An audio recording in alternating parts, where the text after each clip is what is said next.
is always safer in the hands of the people than in the conference rooms of any elite. Sam Seder. They are unanimous in their hate for me, and I welcome their hatred. We must guard against the acquisition of unwarranted influence, whether sought or unsought, by the military-industrial complex. The Majority Report with Sam Seder. Ever get the feeling you've been cheated?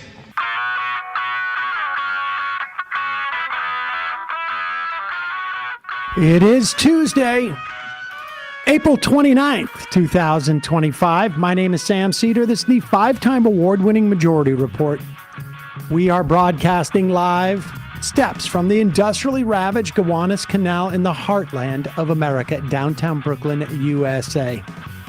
On the program today, Rohit Chopra, former head of the Consumer Financial Protection Bureau, also former head of the FTC, on the assault on the Consumer Financial Protection Bureau and how it's just been, at least its execution has been stayed, as it were. Then Luke Savage, Canadian journalist, columnist at Jacobin, on Donald Trump's defeat in Canada. More specifically, Carney.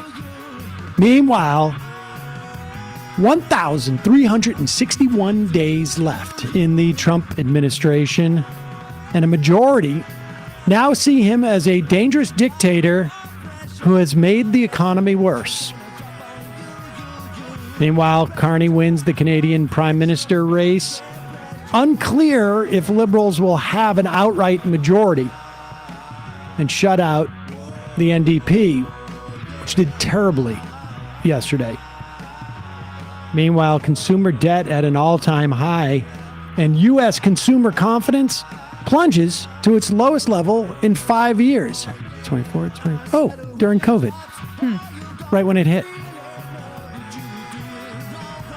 All authors, numbering in the hundreds of scientists, of the flagship U.S. climate report, fired. And a 23-year-old Doge bro gains all access to classified accounts on classified networks, I should say, with nuclear secrets. Trump hollowing out the DOJ Civil Rights Office. ICE seeking out unaccompanied immigrant children to deport. Trump signs an executive order directing the DOJ to seek funds to deprive sanctuary cities. Putin calls for a ceasefire in May. Measles cases now at 900 across the country and growing. Don't worry. It's healthy for you. And Amazon scraps plans to show tariff itemized costs after the Trump administration goes ballistic. And incidentally, China still says no talks. All this and more on today's Majority Report. Did I say Tuesday at the front? Yeah, I think so. All right, Emma Vigeland, you do the honors then. Newsday Tuesday. Newsday Tuesday. That's right. We got a lot to talk about. We got a couple of great guests on today. Yeah. Let's start with this. This morning, there were news reports that Amazon was intending to put a little line on. You get like when you buy something on any online play. I mean, really, I guess even in IRL, as it were, you'll get like a breakdown, like tax. Here's a weird service fee that probably means nothing. Here's sometimes now at restaurants, in New York, you get like calorie counts. No, I mean like facts? Not a tip, but like a service fee for to make sure that people in the back of the kitchen get paid, that type of thing, or something like that. Yeah. And Amazon apparently was planning to attribute part of the costs of any item, which, I mean, frankly, I like that type of transparency. We should know if they're going to jack up the cost, not just for those things that they pay a tariff on, but we should also know that if the prices go up on something, they can't falsely attribute it to tariffs in general. Right. And that was their plan, which seems like a very reasonable thing to do. And that was a declaration of war as far as the Trump administration was concerned. Here is Caroline Leavitt. She is the White House press secretary. One of the senior members of the administration relative to like the Doge Boys. I'm talking in terms of age. Oh, she is in her upper 20s, so it makes her a very seasoned veteran. Yep. And here she is talking about this despicable move by Amazon. I don't know why they're not proud of it, because we're going to be making so much money that we're not going to have to pay. There's not going to be any income taxes. This is great for the economy. We get to see how the tariffs are working in real time. Most transparent administration.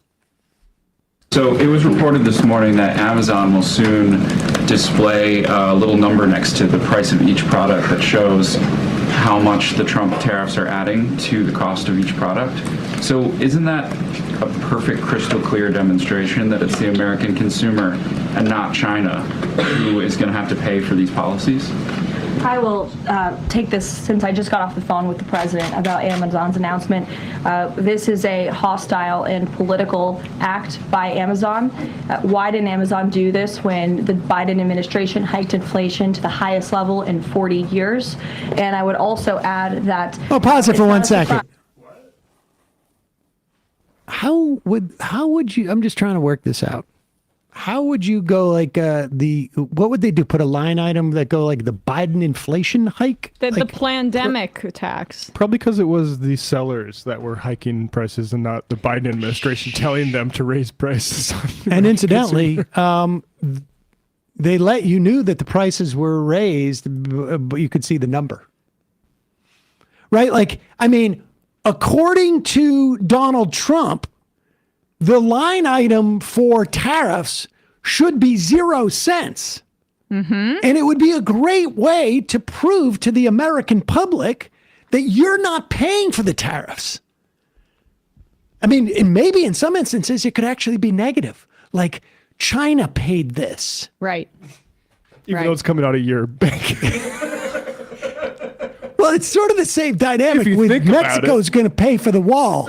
We're just going to front them the money. Yeah, just give me $8 and China will pay it eventually.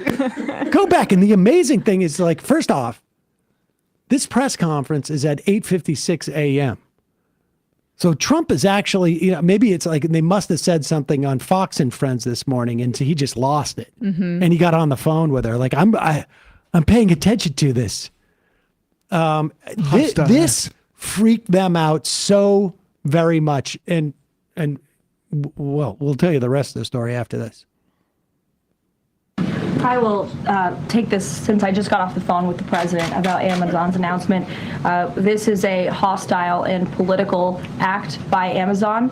Why didn't Amazon do this when the Biden administration hiked inflation to the highest level in 40 years? And I would also add that it's not a surprise because, as Reuters recently wrote, Amazon has partnered with a Chinese propaganda arm. So this is another reason why Americans Wait, stop. Was that the picture of the arm? Was that the picture of the arm? Go back. There's the arm. Is that the Chinese propaganda arm? It's holding Amazon Fire. Incidentally, didn't we ban TikTok? Yeah, any day now. I mean, apparently on TikTok, there is a never-ending stream of reminding Americans that this stuff, they're not going to get stuff or it's going to be more expensive now. So why didn't Trump go through with the ban on TikTok? Well, I think it's still a matter of these negotiations, right? Oh, Oh, yeah, right. I have it right here. China says there are no trade tariff talks. This is confusing. It is. This is why we get the big money to figure this stuff out.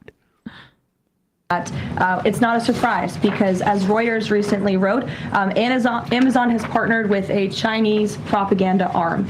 So this is another reason why Americans should buy American. It's another reason why we are onshoring critical supply chains here at home to shore up our own critical supply chain and boost our own manufacturing here. And the Iraq. Okay, wait a second.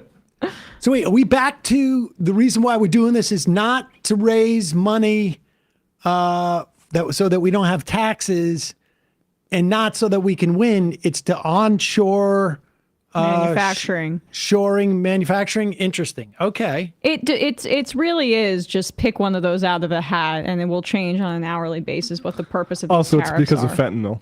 That too. Now, Jeff Stein reports, I guess. Like an hour after this press conference. Was it an hour after the press conference or was it before the press conference? Oh, I guess it does say 7:13 in the morning. So that's prior to this But wait a press second. But conference. he wrote that. I'm confused by the timing on that because he wrote that Levitt, and I thought that might be an internal issue with this system. East Pacific time. Okay. This is recent. Okay, so right after that, then Amazon spokesperson says this was never under consideration for the main Amazon website. Says Amazon Hall has considered listing import price duties on certain products. Folks, if you use Amazon, I would write them and request that you get to see the tariff prices. Yeah. I think this is a great idea for all, just from a consumer protection standpoint. So I shop, I guess I'll out myself as a consumer. I bought some shorts from a company called Fabletics a month ago. In the receipt, there's a little thing called the tariff surcharge for $5.25 that was on a $60 order. Recent changes to tariff policy have increased. Hold on, that's almost 10%. Just showing that I can do math. Okay. There you go. I can't fact check that. Recent changes to tariff policy have increased the cost of importing goods to ensure the quality of apparel you've come to trust from Fabletics. We've implemented a small percentage tariff surcharge. Thank you for understanding. My point is, whether or not Amazon is caved today, if this continues to roll on, it's going to show up in your receipts because it's going to be a massive problem. Absolutely. How about things like toy prices could jump 50% following Trump's tariffs on China and Vietnam? That's going to have a real impact. And as we said yesterday, the cheapest items at the dollar store that are manufactured in China, those are the stuff that's going to be hit the hardest in terms of percentage increases, and the people that buy those things are usually lower income people. But I'm also confused as to why Trump and the administration is mad at this. Isn't he all into signing his work? He signed all those COVID checks. That's a good point. Much to the chagrin of Obama, which was silly because he was marketing himself. The Democrats should be doing that. But why doesn't he want to market this? Probably because it's a big, giant theft by people like that. And if we were serious about onshoring that, we wouldn't be doing tax cuts. We would be reinvesting into manufacturing and that sort of productive capacity. We're not doing that. We literally cut the people who were doing the industrial planning in this country. But Biden hired those people. Those people were woke. And it's just so weird that he's basically saying also pick an answer out of a hat on a daily basis, that these are a way to potentially get rid of income taxes. Is the Republican budget talking about eliminating income taxes right now? They're actually not even constitutional if you go back to the 19-teens.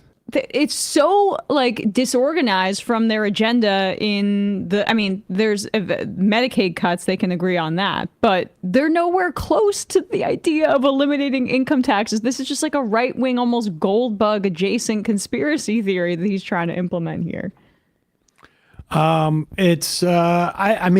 I can't help but think we should be selling, Trump tariff stickers or something like that for people to put on their on prices as they go around. That might be Liberation Day. I feel liberated. In a moment, we're going to be talking to Rohit Chopra, former head of the Consumer Financial Protection Bureau, just coming a day after a major ruling by a three-judge panel out of the D.C. Circuit, finding that Russell Vought's now attempt to fire 90% of the Consumer Financial Protection Bureau staff needs to be, at the very least, stayed for the moment because it doesn't seem to make any sense. We will talk to Rohit about that. And then we'll be talking to Luke Savage, Canadian journalist, columnist at Jacobin, about the Canadian election results yesterday. First, a couple of words from our sponsors. Here's something that might be worth a while for Americans to get better at. Learning a new language, just in case. You gotta go. You gotta go. Our European friends, of course, have done that in spades. In fact, the rest of the world tends to speak at least, it's much more likely than Americans to speak more than one language. And you can do it sooner than you think with Babbel. Personally, me gustaría estudiar español. Gracias. I got a thumbs up. Yes. All right. Good Well, job. there you go. I have wanted to speak Spanish since I was in junior high, and I just couldn't do it. I mean, I learned a little bit, but not that much. And Babbel makes it super easy. And really why? Because my attention span now is about 30 seconds, but I can stretch it to the 10-minute lessons that they have. And Babbel's got speech recognition technology that helps you improve your pronunciation and your accent so you can speak like a whole new you with Babbel. It is the language learning app that gets you talking. I think people realize learning a new language is the best way to discover new cultures. It actually makes your brain think better because you begin to realize, like, I'm not writing. I could also say, like, escrito. Mm-hmm. Right? Escribo. Just think about it. Escribo. All right. Well, I'm getting better. But the point being, it's like, a pen is not just a pen. It's just, that's just what we call it. I don't know. It's better probably for kids, but it's also good for adults. And they got, like I say, 10-minute lessons, handcrafted by over 200 language experts. Gets you speaking in your new language in 3 weeks or whatever pace you choose. And because conversing is the key to really understanding each other in new languages, Babbel's designed using practical, real-world conversations. Spending months with private teachers is the old way of learning languages, and nothing screams tourist like holding a phone translation app to your face all day. Babbel's tips and tools are inspired by real-life stuff that you actually need when communicating. One study found that using Babbel for 15 hours is equivalent to a full semester at college. I've tried to pitch that to my daughter. With over 16 million subscriptions sold, Babbel's 14 award-winning language courses are backed by a 20-day money-back guarantee. Get talking with Babbel. Let's get more out of you talking a new language. Babbel is gifting you up to 60% off subscriptions at babbel.com/majority. Get up to 60% off at babbel.com/majority, spelled BABBEL.com/majority, babbel.com/majority. Rules and restrictions may apply. Also, sponsoring the program today, an outfit I've been purchasing things from for, 10, 12 years. Of course, I'm talking about Fast Growing Trees. It's the biggest online nursery in the U.S. They have thousands of different plants and over 2 million happy customers. They have all the plants that your yard needs. They got fruit trees. They got privacy trees. They got flowering trees. They got shrubs. They got so much more. They got the tall grass, like 20 different versions of it.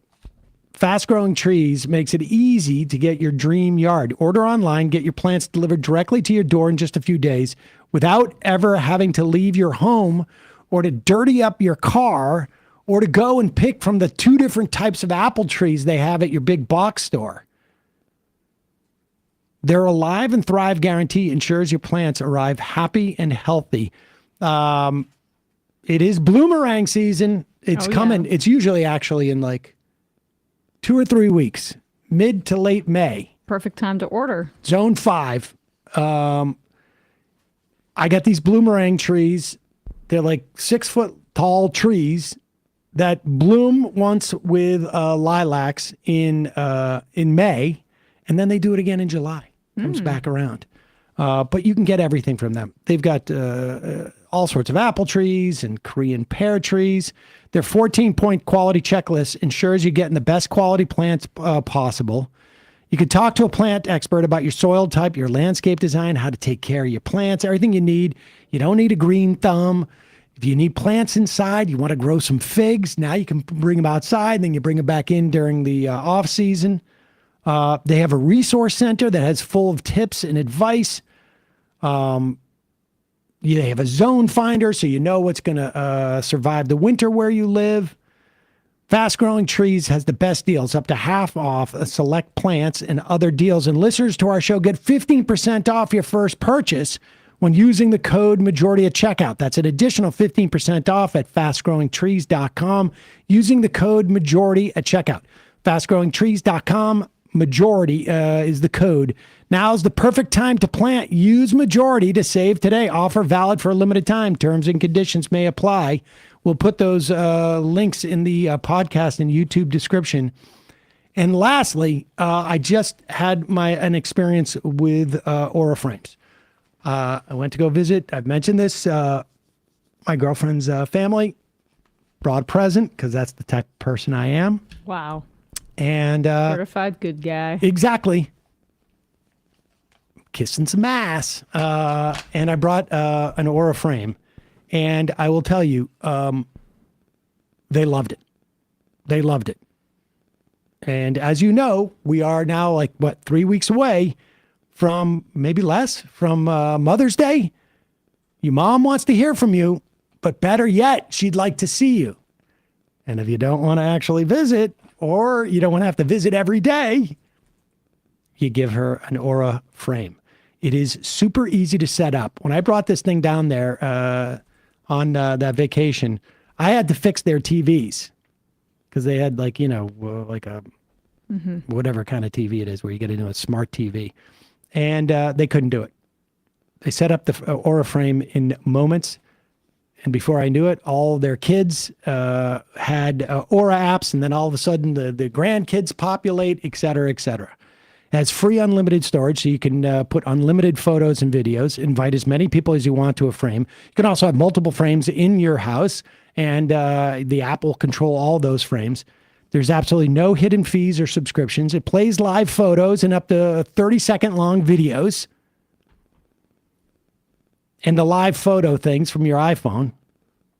The embedded speaker can play audio on demand, and photos look like real prints. Aura frames have meticulously calibrated high-resolution displays. Unless you look really closely or during the transition, you'd never know it was a screen. You can frame instantly from anywhere, share photos or videos from any device. They will instantly appear on the frame, wherever it is in the world. No memory card required. It's awesome. Aura has a great deal for Mother's Day. For a limited time, listeners can save on the perfect gift by visiting auraframes.com. Get $35 off plus free shipping on their best-selling Carver matte frame. That's AURA frames.com. Promo code majority. auraframes.com. Promo code majority. Support the show by mentioning us at checkout. Terms and conditions apply. We'll put the link in the podcast and YouTube descriptions. Quick break. When we come back, Rohit Chopra. We'll be right back.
We are back. Sam Seder, Emma Vigeland on the Majority Report. It is a pleasure to welcome to the program Rohit Chopra, former head of the Consumer Financial Protection Bureau, also former chair of the FTC, and was one of the people fired by Donald Trump, and as opposed to Doge, as opposed to Russell Vogt. Welcome to the program. Thanks for having me, Sam. Let's go. I mean, I feel like we have failed in our job if folks don't have a good sense of what the Consumer Financial Protection Bureau has been doing over the past 10 plus years. But give us a sense of the type of work that the Consumer Financial Protection Bureau does or did, and the savings that are going to be implicated going forward for the American public.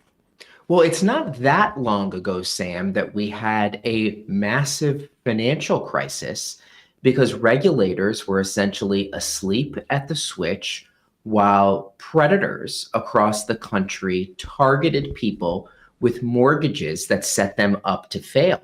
And the result wasn't just homeowners losing their homes, millions of them, but a massive economic crash that led to trillions of dollars of wealth disappearing across the country. And of course, it hit the entire world. So what we needed to do is to make sure that there is some actual law enforcement policing Wall Street and financial companies, not just on mortgages, but on credit cards, on auto loans, on student loans.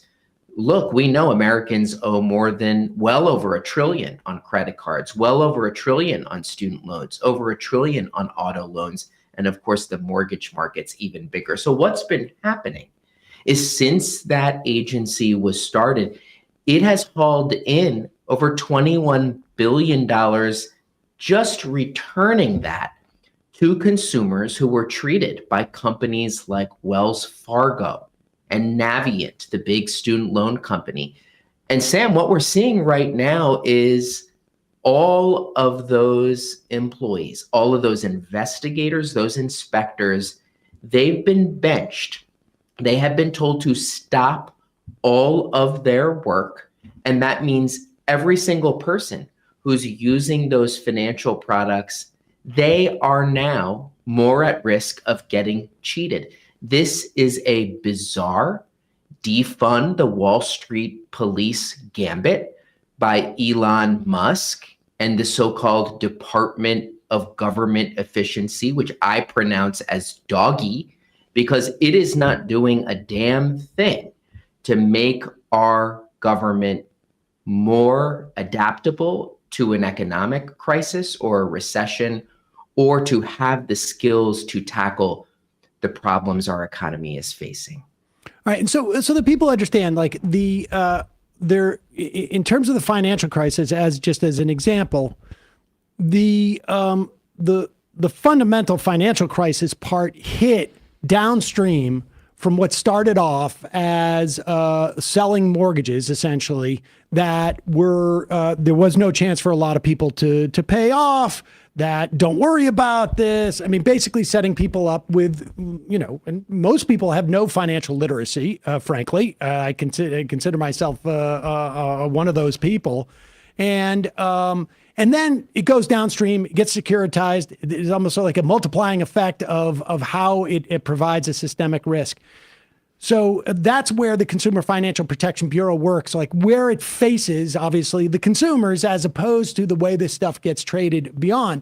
But it also has a fundamental support for the mortgage market, is my understanding, too, insofar as coming up with things like what is the average mortgage rate, which, you know, we all just assume because we Google it or something, but that's put out by the Consumer Financial Protection Bureau, and lenders use that as a way to know and for consumers to know that their mortgage conforms to something that would be underwritten by the government. So, I mean, could you just go into some of those details just so we get a sense of what is going to be lost here? And then I want to get into the different phases of how they've attempted to destroy the Consumer Financial Protection Bureau with firings. It's such a good question because I think people forget we actually do have a whole set of laws on the books to protect homeowners when they take out a mortgage. And in many cases, the lenders themselves, they are freaking out about what is happening in our regulatory agencies because they rely on some of that key data to do and run their own business. So, for example, the laws on the books now forbid a mortgage lender from setting someone up to fail. So the CFPB put into place some guidelines. They were ordered by Congress to give lenders a way to be sure when that they underwrite a loan that it is not going to explode and that they are following the law. The CFPB publishes this data and it is heavily relied upon by the industry. This is the problem with Doggy, is that it is trying to make things not better, but break it.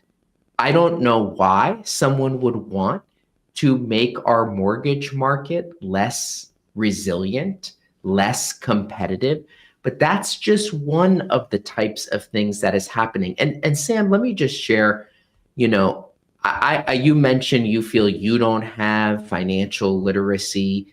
You know, I think when we board a plane, we expect that it will take off and land safely. When we go into an office building, we go into that elevator expecting it to be safe because there are inspections, there's oversight. We make sure that we have laws and regulations so that people don't need to do so much research before actually boarding a plane or living their life. That's really what the CFPB also does to make sure that those financial products are not toxic, that there is some oversight to make sure that lenders are not lying, to make sure, for example, that your credit report is not filled with errors and inaccuracy, because when that happens, you are not just susceptible. You may not be susceptible to, you know, bleeding or losing a limb, but your financial life can get ruined, and that can have a big effect on your life. Can you give some examples of some of the ways that the CFPB has enforced or has basically returned billions of dollars in relief to American consumers? You referred to yourself earlier as basically the police looking at Wall Street and some of these other firms. But people may not know that it's been over $20 billion that have been returned to American consumers. And some folks may have even gotten checks in the mail and not fully know that it was the CFPB that was behind it. Well, millions of people have gotten those refunds, those checks. And here's just a couple of examples. Just in the past few years, the CFPB, for example, found a number of banks like Wells Fargo, like Atlantic Union, Regions Bank, engaged in all sorts of scams on overdraft fees. Some of you have experienced this. You charge something, you're over your bank account balance by 35 cents, and they charge you $35. But what sometimes we found is that banks were ordering payments and reordering them sometimes so that they could maximize the number of fees they were charging you. Instead of one, you might have gotten hit with 3 or 4 of them. We've even looked at auto lenders. You know, many of us go to an auto dealer, we get an auto loan, and we found in several of those lenders that they were materially putting erroneous information on your credit reports, including that people had a repossession when they shouldn't have had that at all. So I really think the list of penalties and refunds, it's come from some of the biggest banks on Wall Street, as well as so many of the other mortgage companies, remittance companies, auto loan servicers, student loan companies, and it has added up to tens of billions of dollars. And in many cases, we have really made sure the market is working on competing rather than cheating. I just want to marinate for a moment on that on the overdraft thing, because it really is incredibly nefarious and clever. If you got $10 in your bank account and you go and you spend something, you charge $2, and then you charge $9. What they'll do is they will wait for that $2 charge and order it so the $9 charge goes through, and you get dinged twice, essentially, or $11 and then the $2 charge, I should say, and you get dinged twice when you would have known already that you were hitting an overdraft if they had done it in order. And so when the CFPB is doing this, it also, you have the first order of impact of like returning money and punishing an entity that's doing it. But it also seems to be obscured how much it inhibits other players in that market from acting in the same way.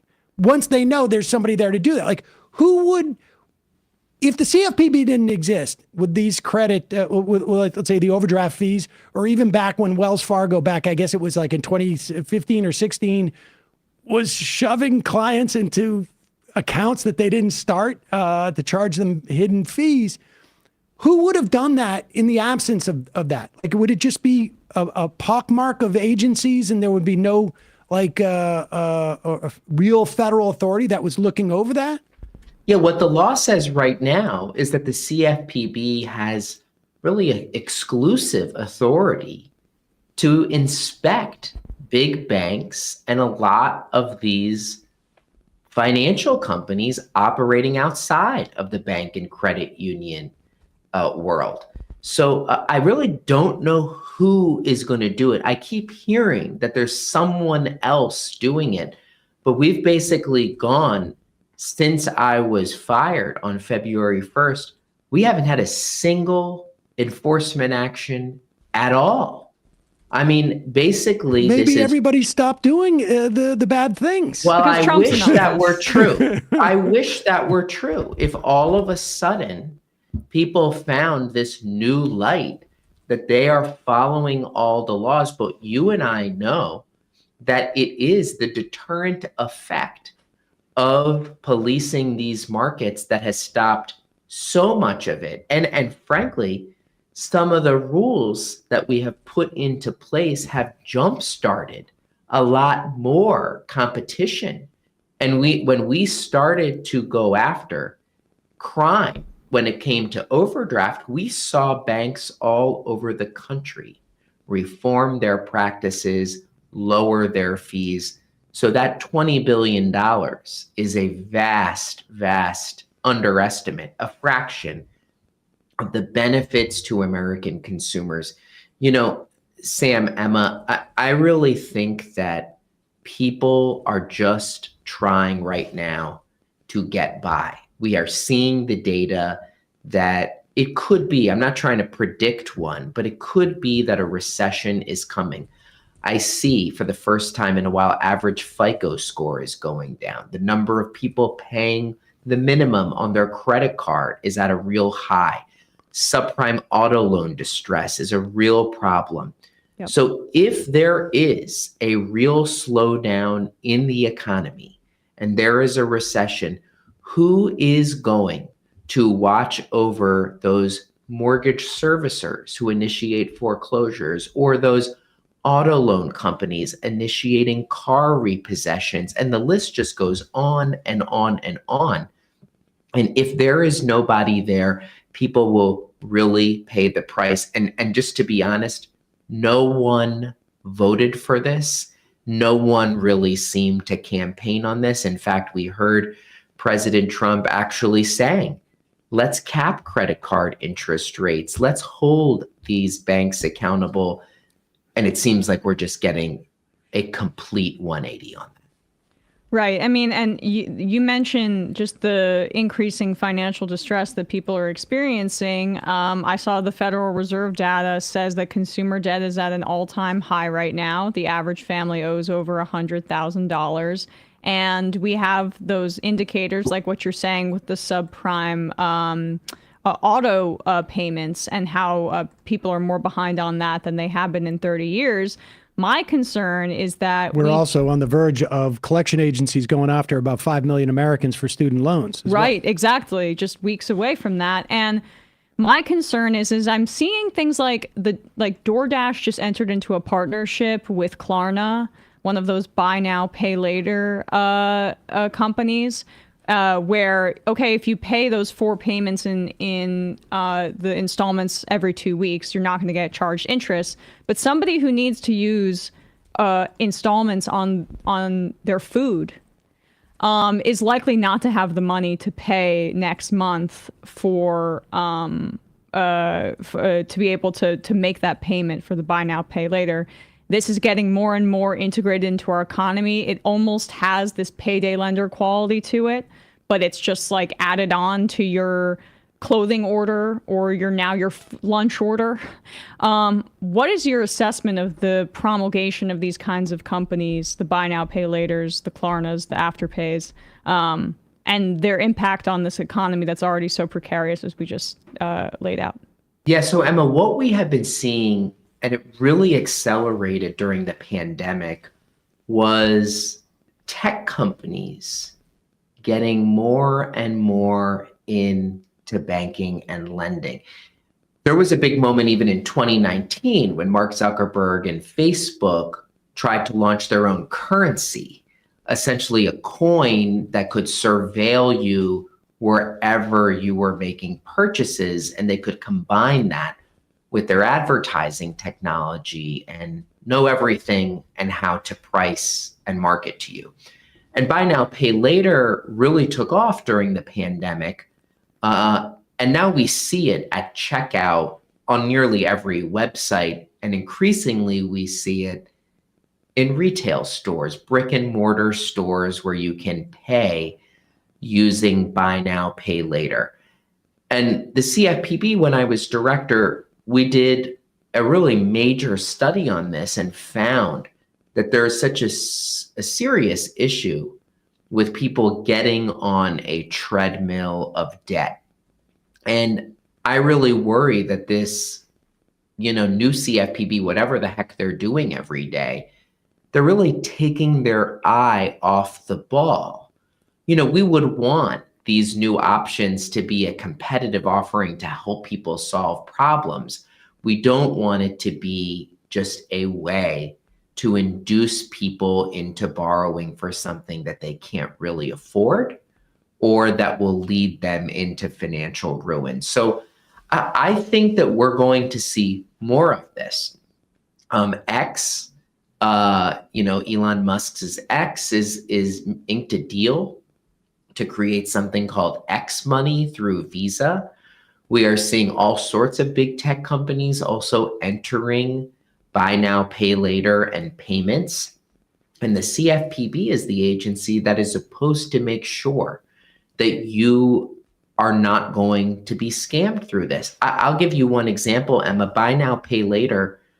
We heard so many people complain that when they returned the item, there was sometimes issues about whether they were getting a refund on their buy now, pay later loan. When there was an error or a fraudulent charge, there are laws on the books to protect against that, but someone's got to enforce it. And with all of the staff on the sidelines, essentially being paid to not work, this is going to be a mess. Let's talk about that, because there was a case today. I mean, so and correct me if I'm wrong here in this understanding. Doge comes in, and it is a separate entity and maybe even ideology than Project 2025 under Russell Vogt, Russell Vought is now the acting head of the Consumer Financial Protection Bureau. But this dynamic, it seems to me, is happening throughout the government. DOJ comes in, they fire all the probationary workers. Probationary meaning either they're new hires or they've been promoted because they've done such a good job. So they've hired the most successful people at these agencies. And the courts have mostly stopped that. And then Russell Vought comes in and now deploys, and this is what happened at Consumer Financial Protection Bureau. They fired like 1,400 of the 1,500 staff, give or take a few, back in February, reinstated. And then Russell Vought comes in and issues a RIF, which is a reduction in force. This is what he's been working on for the past year or two when he was in Trump in exile, I guess, as it were. And his argument under this RIF order to the court is we can do what Congress has mandated us to do with 10% of the workforce that we had before, literally firing 1,400 people, leaving 100 people at this agency. I would imagine even at 1,500, the Consumer Financial Protection Bureau could use another 1,500 people to do all this work. And a 3-panel judge yesterday, one of whom was appointed by Trump, said this doesn't pass the smell test. Give me your sense of just how outlandish this is. It's quite clear that Russell Vought picked a number, 1,400, 90%, and then sort of retconned or backfilled a justification on why a lot of these things don't need to be done. Well, look, it's obviously, in my view, illegal what they're doing. But right now, everything is on hold. And I think, of course, it's important to not just have investigators, inspectors, others doing this work, but it can't just be enough for them to be on the payroll. They've actually got to be doing stuff. They've got to be identifying wrongdoing and holding people accountable. So even if they don't succeed in a scam to get rid of all the employees, I'm still worried that they're just not going to work to protect consumers fairly. Because here's actually, Sam, what is happening. Over the past 2 months, we have seen a series of cases that are in litigation in courtrooms across the country where the CFPB is just dismissing them. Or in some cases, when they have to respond to a court, they just surrender. And that essentially is pardoning the companies involved in the alleged wrongdoing. And what's even more suspicious is that it's not that they're just doing this to cases that I brought. They're doing it to cases that even my predecessor appointed under Trump's first term brought. And this is raising all sorts of questions. Is there some sort of secret process at the White House or somewhere in government where you can talk to someone and agree to something maybe and get your case totally pulled out of the courtroom or to get your investigation completely shut down? This is a serious problem. Even if we keep people at work, if they are being subjected to some secret process on who they can investigate, or if there's political favoritism, that is just totally wrong and unethical. And I would be, I think I might have an answer as to the question as to whether that's happening. I have a guess anyways, but is there an opportunity for civil action, tort action, based upon the failure of the Consumer Financial Protection? Because it may end up that, okay, you cannot fire 1,400 people. that you need to bring us evidence, and they'll come back and they'll say, we want to fire 1,000, and then that will be adjudicated, and then we'll fire 800, and so on. At one point, they'll find, where they can make the case that this many people can be fired. But for these cases that have been dismissed, for cases where, there is statutory and regulatory reasons to believe, or violations, that is there a tort action that can happen by consumers to come in and say, the CFPB is not doing what they're supposed to be doing by design, I think, from the Trump administration's perspective. But will there be an opportunity for that? Will there be like a round where we'll start to see tort actions on this? Well, I'm not sure, but here's what I think can go a little bit of the way to help, and that's our state attorneys general. I have been in communication with so many of them who know that they are ramping up now to investigate and go after companies that are cheating people in their financial life. In some cases, consumers can bring those cases themselves or group together to do it, but they are often blocked by fine print in the contract that says they can't bring a lawsuit, even though the bank can sue them. So I think it's an uphill battle. And Sam, maybe there will be places where consumers can vindicate their rights or where states will be able to do it. But so much of the harm are things that maybe people don't even know that is happening to them. We've uncovered situations where an algorithm or artificial intelligence is actually making decisions that are affecting consumers, and they might not even know about it. We went after and resolved a matter with TransUnion, which had completely messed up all of its tenant screening software. And it may have led to disqualifying people from an apartment because of data errors. That's the type of thing that a consumer may not even know is happening to them, but it's a big impact on them. Rohit Chopra, thank you so much for your time today. Really appreciate it. And we'll obviously, be tracking this and across other agencies as well. Thanks so much for your time. Thanks so much. All right, folks, we're going to take a quick break. When we come back, we're going to be talking to Luke Savage, Canadian journalist, columnist at Jacobin, on the election that took place just north of us in what might be our 51st state. So we really got to bone up on this stuff. We'll be right back after this.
We are back. Emma Vigeland, Sam Seder on the Majority Report. It's a pleasure to welcome back to the program Luke Savage, Canadian journalist. I don't know. I got to say Canadian.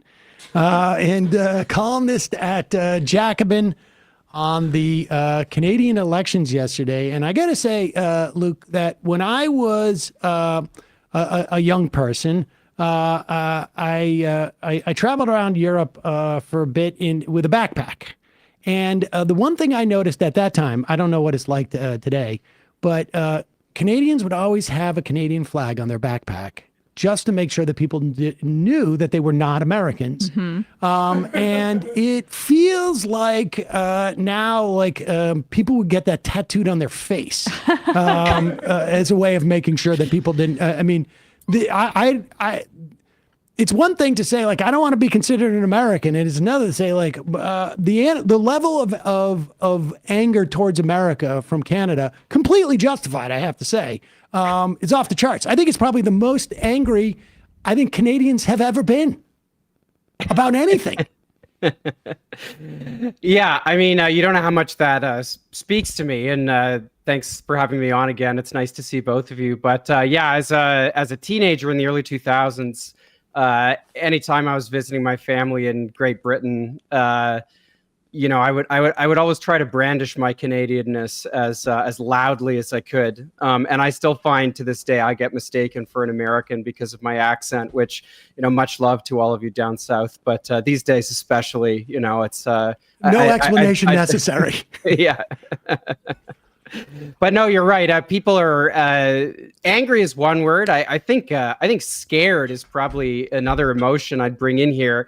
I think that you know, this might be hard for Americans to grapple with just because of your country is so big and it's so powerful, et cetera. But Canada's a nation of 40 million people spread out pretty thinly over a vast territory. And, you know, having the president of the United States repeatedly threaten annexation has I would say, carries a lot of weight in the Canadian psyche. And I think everything we're going to say about the election results, you know, going forward has to be seen in that light. Well, yeah. So tell us, why don't you, I mean, give us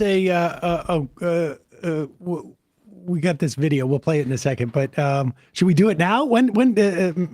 So, Luke, you were on Left Reckoning telling us about this Apple video with Pierre Poilievre. I thought maybe that would be a way to enter into this topic. Yeah, well, how about this? Before we get to the Apple video, just set who was running in this past election. What did it look like 6 months ago? And then we could talk about the results, and then we'll look at the Apple video. Sure. So, I mean, the major players in the election, for those unfamiliar with Canadian politics, are the Liberal Party, which has been in power since 2015, mostly under the leadership of Justin Trudeau, who was ousted unceremoniously. I came on this show to talk about that when it happened back in December. Since the Liberals replaced Trudeau, or actually even before they replaced him, they began to see a reversal of their fortunes in the polls, not only because of new leadership, but because, you know, directly because of the threats from Donald Trump. The Conservatives, on the other hand, led by Pierre Poilievre, who is probably the most right-wing leader of the modern Conservative Party, they'd been leading in the double digits for two and a half years, up to, I mean, eight weeks ago, probably. So this has been a stunning reversal of fortunes. The NDP, which is the traditional, most often the third party in Canadian politics, Social Democratic Party, the voice of the electoral left in Canada, it had its worst result ever, and it saw about 2/3 of its kind of traditional vote go just in the last 8 weeks as well, mostly to the Liberals. And then in Quebec, there's also the Bloc Québécois, which only runs in Quebec, and they won about 1/3 of the seats there. There's still a few being counted. The without getting into, like, you know, sort of like the specifics of Trudeau per se, most governments around the world that were in leadership during COVID have been, or you know, essentially en route to getting voted out, and most of them have been voted out by now. How much of like all of the elements of COVID and the post-COVID stuff implicated the trucker convoy, even in like Canada? That was a huge story. Sorry, yep. Sam. No, I mean, that's a perfect example of it. I mean, it mirrors a lot of what happened here in this country and around the world. This is not an apologetic for Trudeau, for these other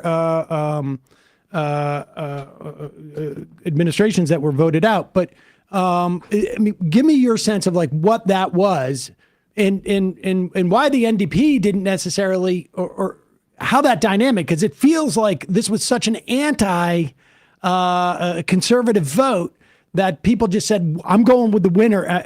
I'm voting against somebody as opposed to for somebody. Yeah, I mean, Emma's right to bring in, you're right, Emma, to bring in the trucker convoy. I mean, I think that was, in a sense, the beginning of the end of Trudeauism. It kind of floundered really since 2019. Trudeau got a big victory in 2015, and he never got a majority after that in 2 elections. He became much less popular. But the trucker convoy was a harbinger of a radicalization on the right, which the Tories under Pierre Poilievre successfully co-opted and absorbed. At the same time, the Liberals did a very poor job, I think, managing the cost of living crisis. In many cases, I mean, there were big files like housing, where initially they were just trying to abnegate responsibility. They were saying, oh, this is for the provinces to deal with. It's not the federal government's job to worry about housing. That kind of thing didn't go over very well. And so really, this has been looking like it was going to be a cost of living election for 2.5 years. Because of Donald Trump, it became something else. That hurt the Conservatives in that they didn't get the big victory they were hoping for, but they also have, and this should not be lost, Pierre Poilievre has lost his own seat in Carleton, in suburban Ottawa that he's held for 20 years. Nonetheless, this is the strongest vote share, the best vote for the Conservative Party. For any Conservative Party of Canada, in Canada since 1988. But the modern Conservative Party, which has only existed for 2003, this is its best result ever. It's better than what they got in 2011 when they won a majority in the House of Commons. So this is a very good result for the Tories as well. For the NDP, I mean, the NDP, I think, lost perhaps a little bit of the, if I can put it this way, anti-system energy that the Conservatives managed to co-op, although that shouldn't be exaggerated. What really seems to have happened is that a large chunk, a non-negligible chunk of the NDP's traditional base, which even in a bad election, the NDP and its predecessor, the CCF, tended to get, 15%, say. And we're looking at just over 6% here. So this is a historically low result. I do think the reason for that, though, the reasons are quite kind of contingent to this particular moment. There has never been a political moment or a stretch of a few months even in Canada like this. And because the Liberals don't have a majority, it seems, at this point, doesn't seem like they're going to get one. I think a lot of people who perhaps voted for Mark Carney kind of did so hoping politics would go away. Politics are not going away. We are not going to have to wait 4 years until another federal election. Politics are going to be very much still with us for worse, but hopefully for better as well. Expand on what you're saying so that people understand this dynamic. I mean, was there a sense that that NDP voters stayed home, or did they basically just say, we're going to more or less form a popular front here? And we should say, I don't know if it's been explicit, but Poilievre really embraced Trumpism. I mean, he hugged him tight. Although, especially prior to but let's just put up this chart one more time just to show what Trump did here. I mean, the Al Jazeera has this graphic, but it says Trudeau resigns, Carney elected Liberal leader. But January 2025, you see that is a over 20-point polling lead for the Conservatives, and the Liberals, as well as the Conservatives declined, as did the NDP. And so it's hard to say, was it Trudeau or was it Trump's threats of annexation and these tariffs? But it doesn't necessarily, it can be both, but that's as dramatic of a turnaround in less than 4 months as you'll ever see. And can I just say, Freeland resigning is kind of should probably be in that point where the Liberal Party goes down the first time. Is that right, Luke? Am I right about that? Yeah, let me say something on that, actually, because it's true. Chrystia Freeland resigning. Many people have said this, including Liberal Party insiders have said this, that Chrystia Freeland resigning was the catalyzing event in Trudeau's departure. But her relevance to this story evaporated very quickly. She stood for the leadership and in theory should have been very well positioned to win. And not only did she lose to Carney, a man who had never held elected office, she lost every single riding in the country to Carney in the vote, including her own, a riding she's represented since 2015. She got something like 115 votes in a riding of, there must be thousands of Liberal members. So she is both a very influential actor in the story and then someone whose relevance kind of surprisingly disappeared very, very quickly. But Sam, just to return to what you were saying, this was very much a case, I think. This was not a case of the NDP base staying home. This was a case of, the NDP really being squeezed and by lots of NDP voters deciding to, lend their votes, if I can put it that way, to the Liberals, in this case. The NDP always, to some extent, has faced, or almost always faces, this kind of strategic dilemma where the Liberals say, you need to vote for us strategically and you can't afford to vote NDP. But what we're seeing with these results is the Liberals got a much bigger return for that argument this time, if I can put it that way. And, just finally, quickly, I mean, Mark Carney ran a very center-right kind of campaign, more so than I was expecting, but I think he is... there's some parallels between him and someone like Keir Starmer, but I do think he's a savvier operator than that. He has meticulously built a public image over the last 10 years as this very socially conscientious figure, a kind of center-left banker, and that's not how he campaigned. But I think he did things to make himself more acceptable to typical NDP voters, even though he was practically speaking moving away from even the sort of modestly center-leftish parts of Trudeauism. How does that look then if you're appealing to NDP voters by running to the right?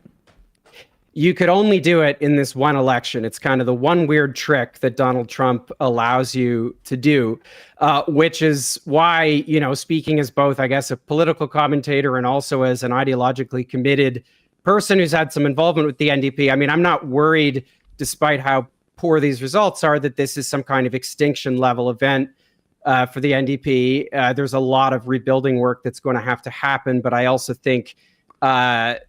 if Mark Carney had entered national politics at any other point in history, I don't think he would have fared quite so well. He does have certain political skills, but I think imagine another context in this country or in any country since maybe 2008 where someone could campaign on the argument, I'm a banker and I'm here to save you. I used to work at Goldman Sachs and I'm here to save you, and people. And that energized people. That's not been an appealing pitch for the last 20 years, and I doubt it's going to be an appealing pitch in the next 20 years either. I feel like that might go over in Switzerland, and that's about it. But just to be clear, so that people understand, you can't directly vote for the prime minister. No. So there's no split ticketing. You've got to vote for the party that from whom the prime minister has been nominated as their candidate. So there was no split ticket type of opportunity here where I'll vote for the Liberal prime minister and then vote for my local member of parliament. And so, what do you anticipate? Well, let's look at this. Poilievre. Was this an ad or? Well, let's watch it, and then Luke can sort of give us the history of it here. On the topic, I mean, in terms of your sort of strategy currently, you're obviously taking the populist pathway. What does that mean? Well, appealing to people's more emotional levels, I would guess. I mean, certainly you tap very strong ideological language quite frequently. Like what? Left wing, this and that, right wing. I mean, it's that type of ideological stuff. I never really talk about left or right. Anyways, I don't really believe in that. Okay, a lot of people would say that you're simply taking a page out of the Donald Trump book. Like which people would say that? Well, I'm sure a great many Canadians, but like who? I don't know who, but well, you're the one who asked the question, so you must know somebody. You get the point. Wow, he went to town on that apple. Eating on camera is a real. That has very little low returns. I don't know. I mean, that's a risky bet. I wish I remembered the original context for that video, but it actually is, in its own weird way, a nice little introduction, a canned introduction to Poilievre's style. I mean, what you see him doing there, where he's kind of doing this like he's a character in a Socratic dialogue, where he's like, but who is saying this? Like, please explain yourself. He's used that technique with reporters many times, and it can often be quite disarming. They're not used to this kind of like somewhat more confrontational style. I do think there are parts of Poilievre's, style and approach that do mirror Donald Trump, but I actually think a better U.S. analog is someone like Ron DeSantis, frankly. Poilievre he is a creature of the conservative movement. He's been in Parliament since his early 20s, since the early 2000s. Before that, he interned at various right-wing think tanks, that sort of thing. He's he's a guy who's read too much Milton Friedman. He's a guy who's probably read too much Hayek. He's that sort of conservative. He's a guy who, when he was running for the leadership, did a campaign event where he bought like shawarma with Bitcoin or something on camera. So he's a guy who, kind of like DeSantis, is constantly feeding the online parts of the right red meat and kind of doing that as a political style. He honestly, the parts he's borrowing from Trumpism, I think, there are parts of Trump 2016, perhaps you could say, he's borrowing from. He did talk about the cost of living crisis. He talked about lines at food banks, that kind of thing, which was one of the sort of quiet innovations, not to compliment Donald Trump, but of Trump 2016. Here was a very right-wing guy who was like at least acknowledging social pain at a time when the Democratic Party was saying America never stopped being great, et cetera. So Poilievre is very weird. I mean, that and so much else of, if he appears on video, it kind of looks like it's like Tim and Eric or something. It's like almost satirical, but his videos, he does crazy numbers on YouTube. And so if you're not the kind of person for whom you find this weird or this makes your skin crawl, Poilievre, he's got a certain appeal, clearly. I mean, over 40% of the electorate cast a vote for his party last night. So I really resent the Apple stolen valor that's going on there, where he's like trying to get credit for eating an apple. That's your thing. That we have to recut that video. That I take personally on some level. But let's play this clip of Carney's I guess election night victory speech. As I've been warned, and specifically, I guess it's harder for us to understand in the context of America as like, the classic we sneeze and other people catch a cold type of situation. But it's pretty clear what he felt like, was part of his mandate. And so I just want to talk about like this aspect going forward. And also, if it is the case that the Liberals don't win the majority in the Parliament, what does that mean in terms of NDP and the other smaller left-wing parties? But as I've been warning for months, America wants our land, our resources, our water, our country. Never. But these are not idle threats. President Trump is trying to break us so that America can own us. That will never, ever happen. We are once again at one of those hinge moments of history. Our old relationship with the United States, a relationship based on steadily increasing integration, is over. The system of open global trade, anchored by the United States, a system that Canada has relied on since the Second World War, a system that, while not perfect, has helped deliver prosperity for a country for decades, is over. These are tragedies, but it's also our new reality. We are over the shock of the American betrayal, but we should never forget the lessons. But you're going to take us forward. We have to look out for ourselves. And above all, we have to take care of each other. I have to say, like the juxtaposition between this guy's incredibly mundane presentation and the level of drama of what he's saying. I mean, you know, it's pretty stunning.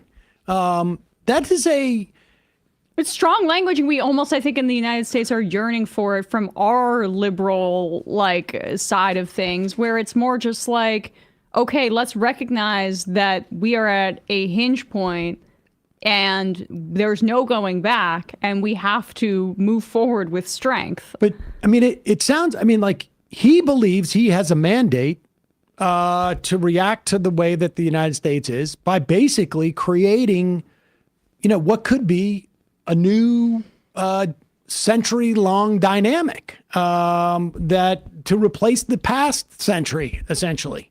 Is that the general consensus?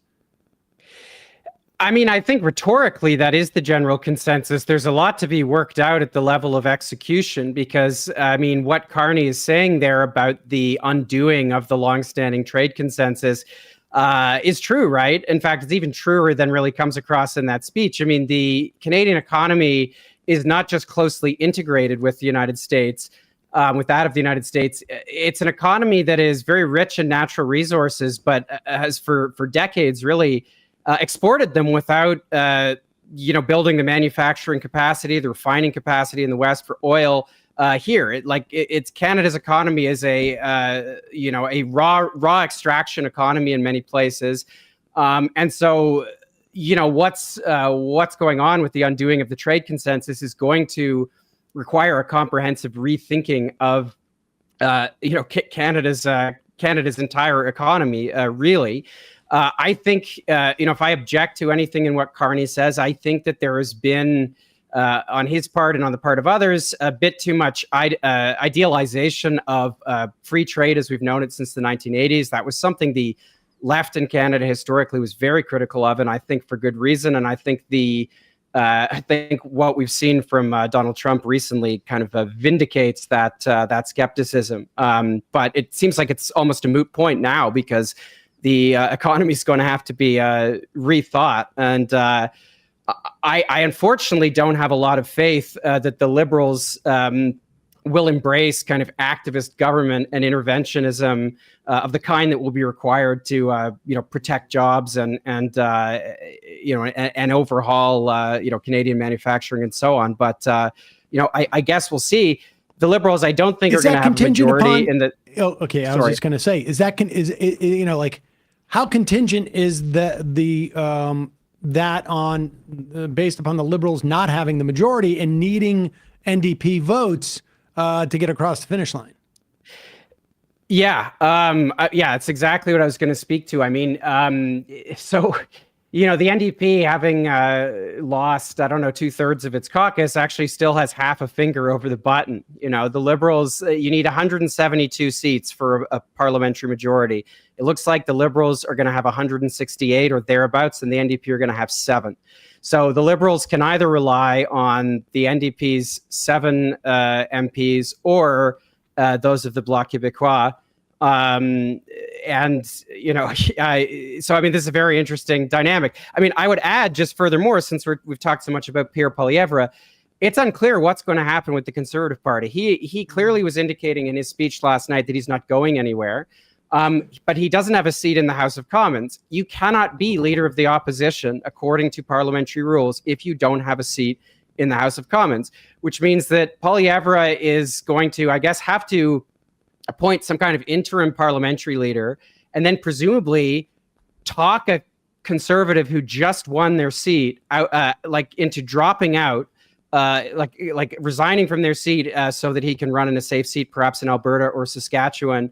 But this is all very strange. There's never been an election like this where the leader of the opposition lost their seat but increased the vote, and there was a minority parliament. As I said off the top, politics isn't going anywhere. And there's no cable TV gig he can get or anything like that? I guess no. Luke Savage, thanks so much for catching us up on this. I guess we'll have a better sense in the coming days exactly where those numbers land in the parliament. And then, it was nice knowing you guys. Yeah. I guess you won't be taking too many visits out to the States once they start building the wall. The question is, who's going to be building the wall first? Yeah, I've thought about, visiting my dad who lives in Vermont. And I think, if ICE were to check my phone and find out I'd been on this show, I might have some problems. So I think I'm going to, put any visits on pause for the next couple of years. We'll put you on the Majority Report burner program where we send you a burner for just those reasons. But thanks so much for coming on, and apologies if this does cause a problem for you at the border. Cheers. Nice talking to you both. Thanks, Luke. All right, folks. That does it for the first half of the program today. Ryan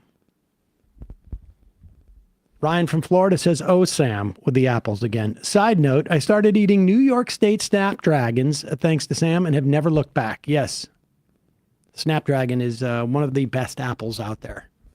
I mean, I'm not going to get into the whole West Coast apple thing. It's really sort of a joke. Could get violent. Yeah.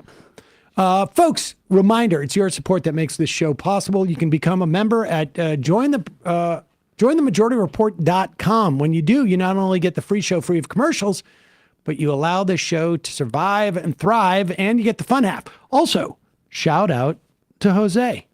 I met him on Flatbush today, and he wanted a shout out. Shout out Jose. There you go, man. Also, justcoffee.coop, fair trade coffee, hot chocolate. Use the coupon code MAJORITY, you get 10% off. You can also get the Majority Report blend. Check it out. Matt, Left Reckoning. Tonight, 7 o'clock Eastern Time, Vincent Bevin's on talking about his great piece on the Movimento Sem Terra, the landless workers movement in Brazil. A really great interview. Check that out, 7 o'clock Eastern Time. Quick break, fun half.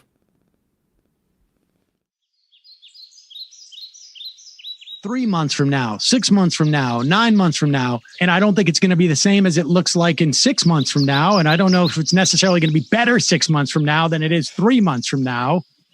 But I think around 18 months out, we're going to look back and go like, wow. What? What is that going on? It's nuts. Wait a second. Hold on for a second. The Majority Report. Emma, welcome to the program. Hey. Matt. What is up, everyone? Nomi Key. You did it. Let's go, Brandon. Let's go, Brandon. Bradley, you want to say hello? Sorry to disappoint everyone. I'm just a random guy. It's all the boys today. Fundamentally false. No, I'm sorry. Women's Stop talking for a second. Now let me finish. Where is this coming from, dude? But dude, you want to smoke this 7A? Yes. Hi, me? Is it? Yes. Is this me? Is it me? It is you. Is this me? Hello, is this me? I think it is you. Who is you? No sound. Every single freaking day.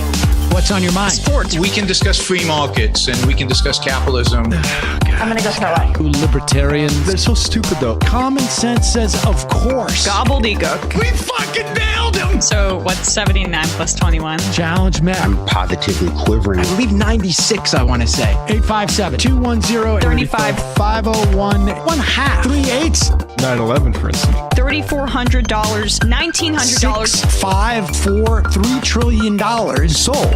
It's a zero-sum game. Actually, you're making me think less of it. But let me say this. Poop. You can call it satire. Sam goes, it's satire. On top of it all, my favorite part about you is just like every day, all day, like everything you do. Without a doubt. Hey, buddy, we see you. All right, folks. It's just the weak being weeded out, obviously. Yeah, sun's out, guns out. I I don't know. But you should know. People just don't like to entertain ideas anymore. I have a question. Who cares? Our chat is enabled, folks. I love it. I do love that. Look, gotta jump. Gotta be quick. I gotta jump. I'm losing it, bro. 2 o'clock. We're already late, and the guy's being a dick. So screw him. Sent to a gulag? Outrageous. Like, what is wrong with you? Love you, bye. Love you. Bye-bye.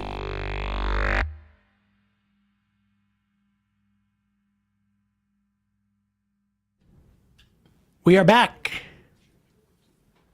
Sam Seder, Emma Vigeland. On the Majority Report, fun half being reported now that Donald Trump this morning gave a little call to Jeffy Weffy Bezos. How come you're going to do this mean thing to me? Bezos should have said, there'll be a little disturbance, but we're okay with that. It won't be much. They were okay with that. What a coward Bezos is. They're all cowards. It's crazy to have that kind of money and just roll over.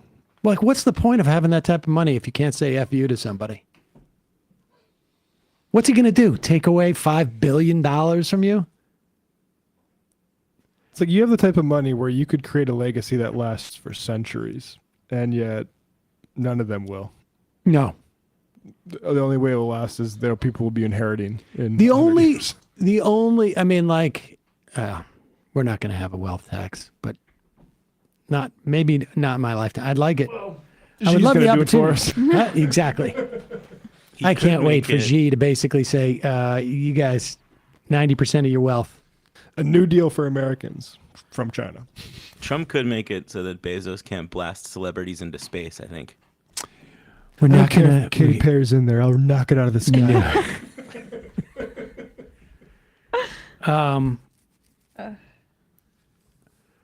You know what someone should come up with? And I wonder if it's possible to do it, but you got that, like those applets that do the discount coupons that you can integrate with, like, even with Amazon. I wonder if there's a tariff applet that someone can do. An extension on a Chrome browser and tell you every time you look at a price how much of that came from a tariff. Can you use VPNs to get around tariffs?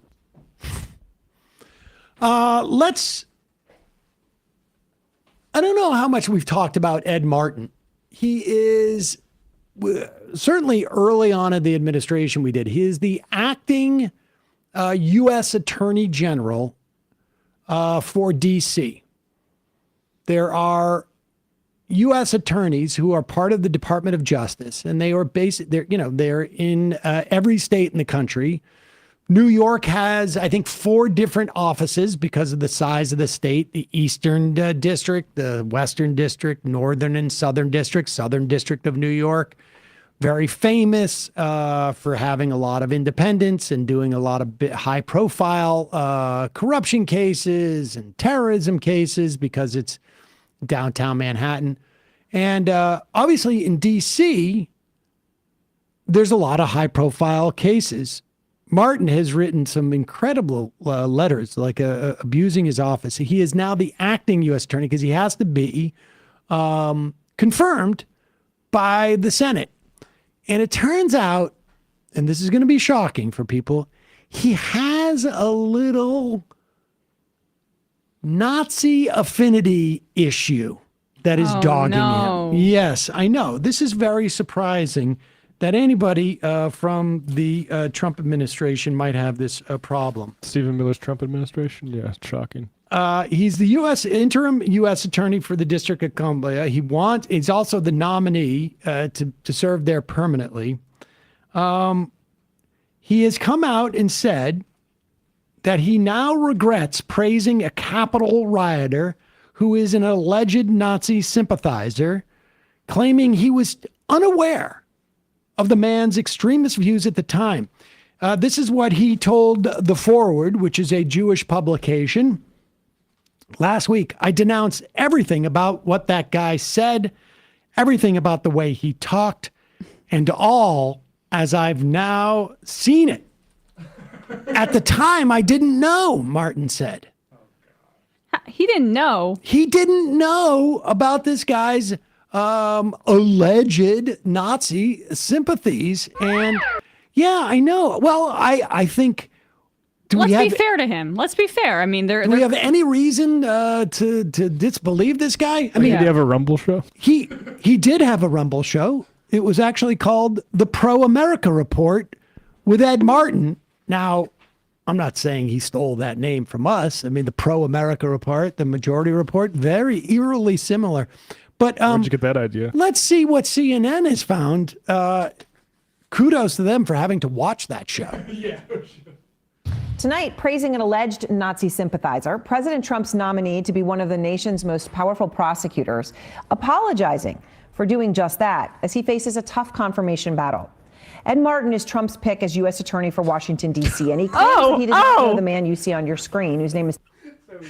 Oh, wait. For folks listening, there is a three different angles of a guy doing various sort of Nazi style salutes, hand on heart type of things. Oh, but he's also got What do you mean, a guy? He has a mustache that is extremely reminiscent of... I mean, this is like... Did anybody see that movie Boys from Brazil, where they took like DNA from Hitler and in basically did IVF, some form of it, with a bunch of like 50 people around the world. Mm-hmm. Some Nazi scientists did that, and they grew up to be. Looks good. They grew up to be like they all grew up to be like little mini Hitlers, right? And somebody was trying to go around. I mean, it's actually it's. So when Trump's talking about being the most pro-fertility president, that's what he's referring to? I mean, this guy's really making an effort to evoke, like, Hitler. Charlie Chaplin. I mean, or Charlie Chaplin. Angry Charlie Chaplin. Really angry Charlie Chaplin in black with his hand on his heart. His heart is about to go out to all of us. For his, looking like taking like dating profile selfies. He claims that he did not know the man you see on your screen, whose name is Timothy Hale Cusinelli. He said he didn't know his history as a January 6th rioter or as perhaps you can tell from this, an alleged Nazi sympathizer. Now Martin says, quote, "I'm sorry. I denounce everything about what that guy said, everything about what the way he talked, and all as I've now seen it." The K-File has uncovered all the audio that shows Martin should have known better, still calling him an amazing guy, quote unquote. And Andrew Kaczynski of K-File is here with me now. So, Andrew, this is Trump's pick to be U.S. Attorney for the District of Columbia. It's a really important job. Ed Martin distancing himself now from this alleged Nazi sympathizer who obviously sported that Hitler mustache there. But he had repeatedly praised this individual in the past. What did you find? Yeah, he's apologizing now. He says he wasn't aware of the full extent of his comments, but the audio that we found really sort of directly or appears to directly undermine that, because we found on multiple podcast interviews they actually discussed this guy's alleged views. They even brought up that mustache that everybody just saw. Fashion police. And they discussed it. They really sort of almost dismissed it. Take a listen to them talking about it here. And in your case, they used your phone and took a photo and leaked a photo to say, look, these people, MAGA people, are anti-Semitic. And the photo was of you. I've heard you say it before. You had like a mustache shaved in such a way that you looked vaguely like Hitler. And pause it for a second. I'm sorry. Vaguely like Hitler? Vaguely like Hitler? It's hard for me to imagine how you could look more like Hitler. Also, he styled his hair like that too. Oh wait, vaguely like Hitler. Also, I got to say, listen, you can't judge a book by its cover, but this guy, what? Yeah, let's take a look at this again. He kind of looked better as Hitler. Didn't he look better as Hitler? Got Hitler vibes going on. The only, I will say, to be fair, the only non-thing that looks like a Hitler in that is just that his mustache is a little bit thin right here. A little patchy? A little patchy. Can't quite fill it out. Yeah. All right, let's keep going. Almost dismissed it. Take a listen to them talking about it here. And in your case, they used your phone and took a photo and leaked the photo to say, look, these people, MAGA people, are anti-Semitic. And the photo was of you. I've heard you say it before. You had like a mustache shaved in such a way that you looked vaguely like Hitler, and making jokes about it. Again, not your best moment, but not illegal. Have you ever been to a Nazi rally? No, I have not. I wouldn't know where to find one. Pause it. It sounds like he looked. It sounds like he really looked. Check in the mirror. Oh, and that's the criteria now. He's never been to a Nazi rally. And specifically, He dressed up like Hitler. How about Proud Boys? How about something else? I don't know. I mean, we don't know if that's the case. What's also fascinating to me is like it's not your best moment, but there's no like the guy could have said, "Well, I was goofing around," or it was just I was going to one of those secret Nazi parties, and I thought that would be funny. Or that's the problem. It's tough to think of a good explanation for those pictures. I was just prepping a Halloween costume. Granted, it was in July, but is there more? Is there more that they have? Let's I want to hear a little more. Yes, yeah. Oh, we'll miss her, but she subbed out with a great friend of ours too, Tim Hale. The only thing you did that was really egregious to me was at one point on camera, you were sort of dancing in one of the areas as celebrating America. It wasn't your best dance moves. Our next guest is my friend Timothy Hale. He's an amazing guy who has gotten through all that and has a great perspective. So welcome back, Tim. How are you? And look, Aaron, so the vote for Martin is coming up. He had to submit questions and answers to senators. Senators sent him a bunch of questions, and my colleague Annie Grayer got those answers tonight. And one of the answers that he said about Mr. Hale was, quote, and I'm just reading from what he said to senators, was, "I am not close with him, but we," in another clip that we found, said, quote, "Tim Hale is an extraordinary guy. I've gotten to know him really well. I'd say we're friends over the last few years. So now I'm not close with him, but before he said got to know him really well and extraordinary guy." Yes. Extraordinary guy. All right. He is also under scrutiny for failing to initially disclose about 200 media appearances. We're talking Ed Martin, who's up for this important position. Washington Post found more than 150 of those 200 that he failed to disclose were with Russian state media. That's right. And we actually ourselves at CNN did a story where we found that he failed to disclose a lot of appearances on a host of shows, including some far-right shows. Right. Oh, he was on a host of far-right shows? Oh, what a surprise. Oh, I forgot about that. I was on all of those.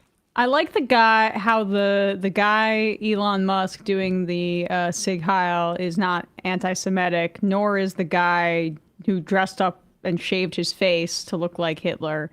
But the kids on college campuses are the ones who are not only anti-Semitic, but such a threat to the national security of the United States that we've got to deport them and lock them up without due process. Anyway, put that guy in charge of D.C. I am sure that all of the U.S. senators who have decried the anti-Semitism. Is Chuck Schumer on this? Oh, I mean, Chuck Schumer's just making sure that there's no anti-Semitism on the left. He doesn't have to worry about the right.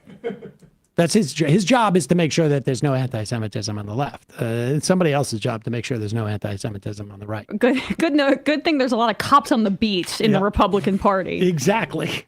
We can rely on them. Oh, they're looking at the protesters too? Oh, interesting. Speaking of Chuck Schumer, understand there is a tour going on. I've seen this article, and they keep planting it over the last a couple of weeks in an attempt to this is number 6 to argue that in Chuck Schumer, I saw Brian Schatz do this. They're trying to argue that their vote to empower Donald Trump and Doge a month or so ago now. Was it 6 weeks ago? A month? In voting for the Republican budget, which, remember, had cuts and also essentially made it inoculated the Republican House and Senate specifically the House, from any blowback on the tariffs. Sort of an underreported element of that bill. And Schumer's still out there saying, and this piece is in Washington Post. Chuck Schumer's listening, but he's still sure he was right. I felt I did the right thing, Schumer said of his decision to vote with the Republicans to avert a government shutdown, which infuriated Democrats. His argument was that if they voted to against approving the Republican bill, there was no way to message to the American public that this Republican bill was garbage, and that even though Republicans control all three branches of government, that somehow Chuck Schumer would be responsible for the government shutdown, and that this would enable Trump and Musk to shut down parts of the government. Well, I mean, the government shutdown. But it would do so in such a way that people were highly aware of what was happening. I can assure you, the number of people who know right now that 1,400 of the 1,500 people who work at the Consumer Financial Protection Bureau have been basically sidelined. That in 4 months, not a single action has been taken at the Consumer Financial Protection Bureau. That there are no cops on the beat for people who are subject to predatory lending practices, who are subject to, bank scams.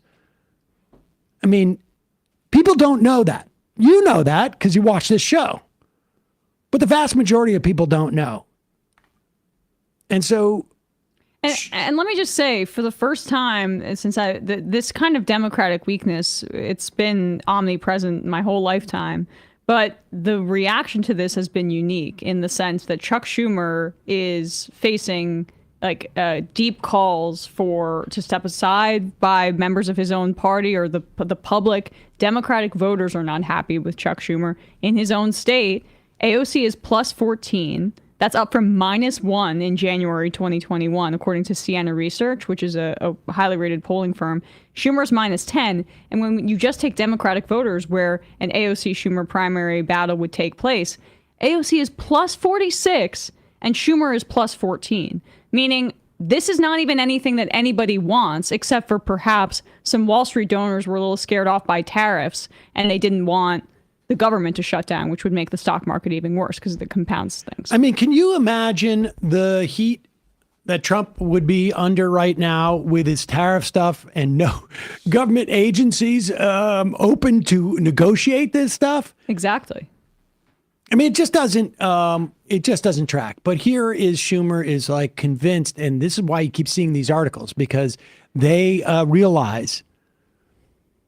And but here's Chuck Schumer. He goes on State of the Union this weekend because he wants you to know he's in your corner. And he is out there fighting for the Baileys every day. Every day. We will win.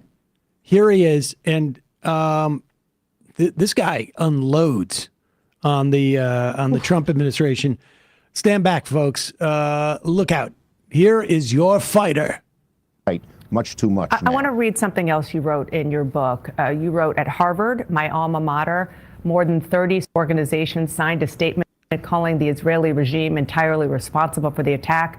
And the months since October 7th have brought too many examples, far too many, of overt anti-Semitism. American Jews being harassed, attacked, and villainized simply for being Jewish.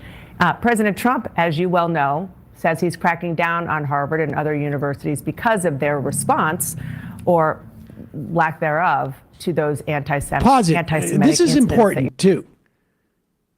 The hysterical cries of anti-Semitism that supposedly exist on our college campuses and on the left. First off, there is no expert in anti-Semitism that will tell you that there is... and it exists left, right, across the spectrum. But there's no expert in this who will tell you that the right isn't significantly more anti-Semitic than the left. I mean, just as a blanket generic thing. But the hysterics that he's engaged in essentially gave Donald Trump the fig leaf, and more so than the fig leaf, really the tool in which to begin these autocratic moves, whether it's in the context of universities, whether it's in the context of law firms, whether it's in the context of deportations, all across the board. What Chuck Schumer should be saying is, I regret everything I did that empowered Donald Trump, but instead, he's gonna and look out. And we are getting this clip from Forbes, which clipped it itself, because there was a shorter clip on Twitter that we found. But of the full interview, it appeared that CNN cut off this final 3 minutes at this question, which is interesting to me. So you can only hear Dana Bash, you can't see her, but she's been pushing this the entire time. Horrendously. Liberal Zionists have enabled fascism. Yeah. They have enabled fascism, and Chuck Schumer going on a book tour to spread liberal Zionist talking points in this moment is not just an abdication of his duties that we've already laid out. It's further enabling fascism because you're giving them their framing on a silver platter. Says he's cracking down on Harvard and other universities because of their response, or lack thereof, to those anti-Semitic incidents that you're describing. Be specific. How do you think he's doing with that? Right.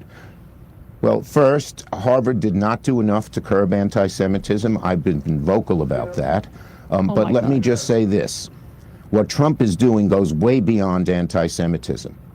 He is going after these universities like he's going after judges, like he's going after law firms, like he's going after the media. Because he just doesn't, he doesn't believe in democracy. He thinks he's king, as he said. And he did this at Harvard. So a bunch of us, Jewish... He grants that the reasoning was just at the beginning. Yeah. He literally just granted that the reasoning was just. So, okay, his tactics are authoritarian. Oh, he's undemocratic. We've already seen that there have now been 2 election cycles where Trump's authoritarianism didn't move people at the polls. Because stop making a process argument when you first concede the initial lie that these protests are anti-Semitic when the Jewish students are overrepresented in them and are being silenced by both universities like Columbia, who banned Jewish Voices for Peace the month after October 7th. It's Jewish students calling them anti-Semitic. 2 years later, we have the Democratic leader who is backing that framing, including at Harvard as well. He lost it with the first sentence. A Jewish woman was harassed in Brooklyn by Zionists just the other day. Yeah, chanting death to Arabs. We don't hear enough. Holding an Israeli passport. Yep. Wait, like chanting death to Arabs. Can you imagine if you heard chanting death to Jews by kids at these protests? That would be rightly discussed as extremely anti-Semitic. But because Islamophobia is just basically considered like a a normal facet of our society, we pretend like it doesn't matter. Biden's envoy to anti-Semitism, Deborah Lipstadt, has basically said, I pretty much agree entirely with what Trump does. I love Marco Rubio. I just wish they'd had a little bit more tact in some of the approach. If you read that Chotiner interview with her, it's devastating. Yep. It's devastating. Incidentally, there's a very prominent resident of New York State who is sitting in a prison right now, unable to have been there for his child's birth. And Chuck Schumer's doing crap all about it. But wait, he's going to do something. I'm telling you, watch out. Maybe I jumped.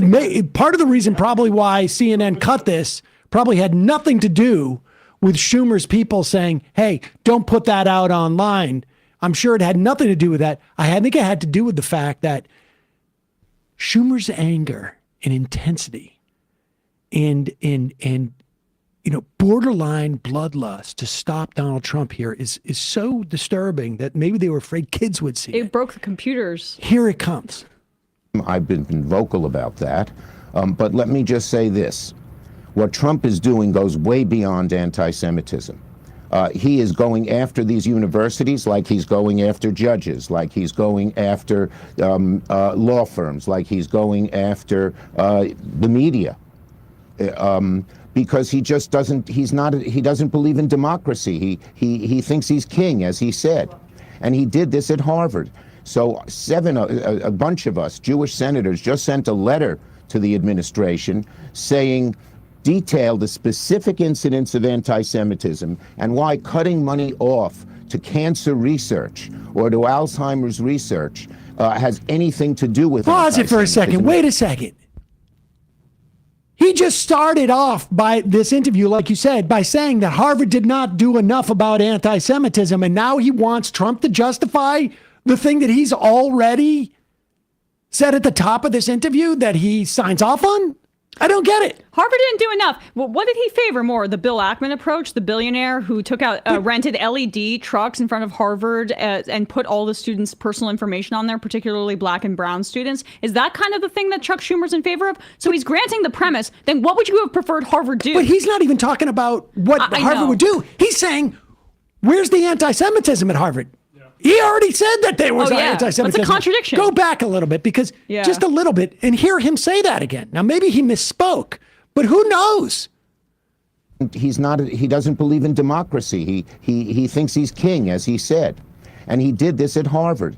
So a bunch of us, Jewish senators, just sent a letter to the administration saying, detail the specific incidents of anti-Semitism and why cutting money off to cancer research or to Alzheimer's research has anything to do with anti-Semitism. It doesn't. How about sending a guy to Louisiana to miss the birth of his child? What did that have to do with anti-Semitism, Chuck? Using anti-Semitism, and it's appropriate to go after specific incidents of anti-Semitism as a pretext to hurt these great universities. It's going to hurt every American. It's going to hurt the kids at the universities who've had nothing to do with protesting, but it's also going to hurt the kind of medical research and other kinds of great research that is done at Harvard and other universities. So we sent him a very strong letter just the other day asking 8 very strong questions about why this isn't just a pretext. Wow! Did they say, oh my God. I mean, that's probably why the Trump administration is in disarray right now, because they're wrestling with how they're going to answer these very difficult questions. 8 very strongly worded instances. I mean, I'll tell you why this clip. All right. I'll tell you why this clip is even worse. I mean, the extended interview is even worse than the clip that was going around, because the clip going around was presumed to be what Schumer was doing to push back on the Trump administration, broadly speaking. But he's not even doing that.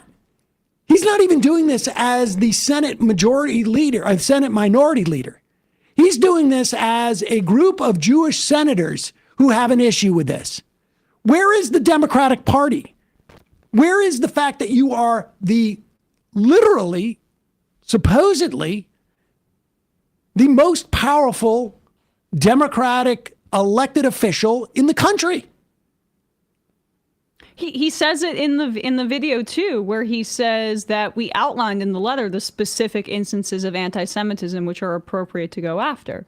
And you can't hear these comments, and we've now referenced Mahmoud Khalil multiple times. You can't hear them and separate them from the fact that 5 members of the Massachusetts Democratic Party, 3 members of the Massachusetts of the Democratic Party and 2 Southern Democrats have already gone to visit the facility where it's also Romeo Ozturk is being held there. So that's why the Massachusetts delegation went there too. But they talked about Khalil when they went. They have beat both New York senators in standing up for, I guess he was one of the first people arrested by the administration for free speech. And instead of leading the opposition to these absolutely authoritarian actions, Schumer is granting the premise that going after people, vaguely saying, for anti-Semitism, I don't know if he means criminality or if he means sanctioning these universities. He's partially granting the premise of an authoritarian. A completely false premise. You know, one of the failures of Chuck Schumer, I think, has gone largely unforgotten, which is that at the end of last year, he was trying to whip votes for the Anti-Semitism Awareness Act, which accepts the IHRA definition of anti-Semitism, which is also the sort of underpinning of these accusations that the Trump administration is making against these students. Because if you go by that definition, then basically any criticism of Israel or any like denunciation of Israeli war crimes could be labeled as anti-Semitic.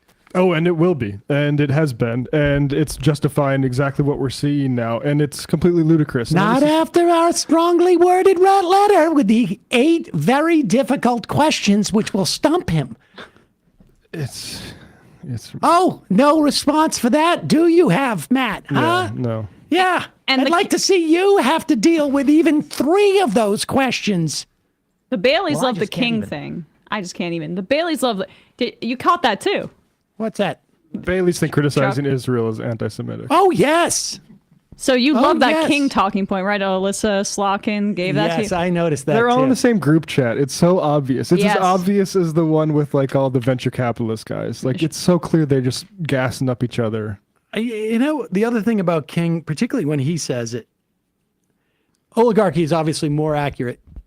King is obviously an attempt to make you not think about money in politics.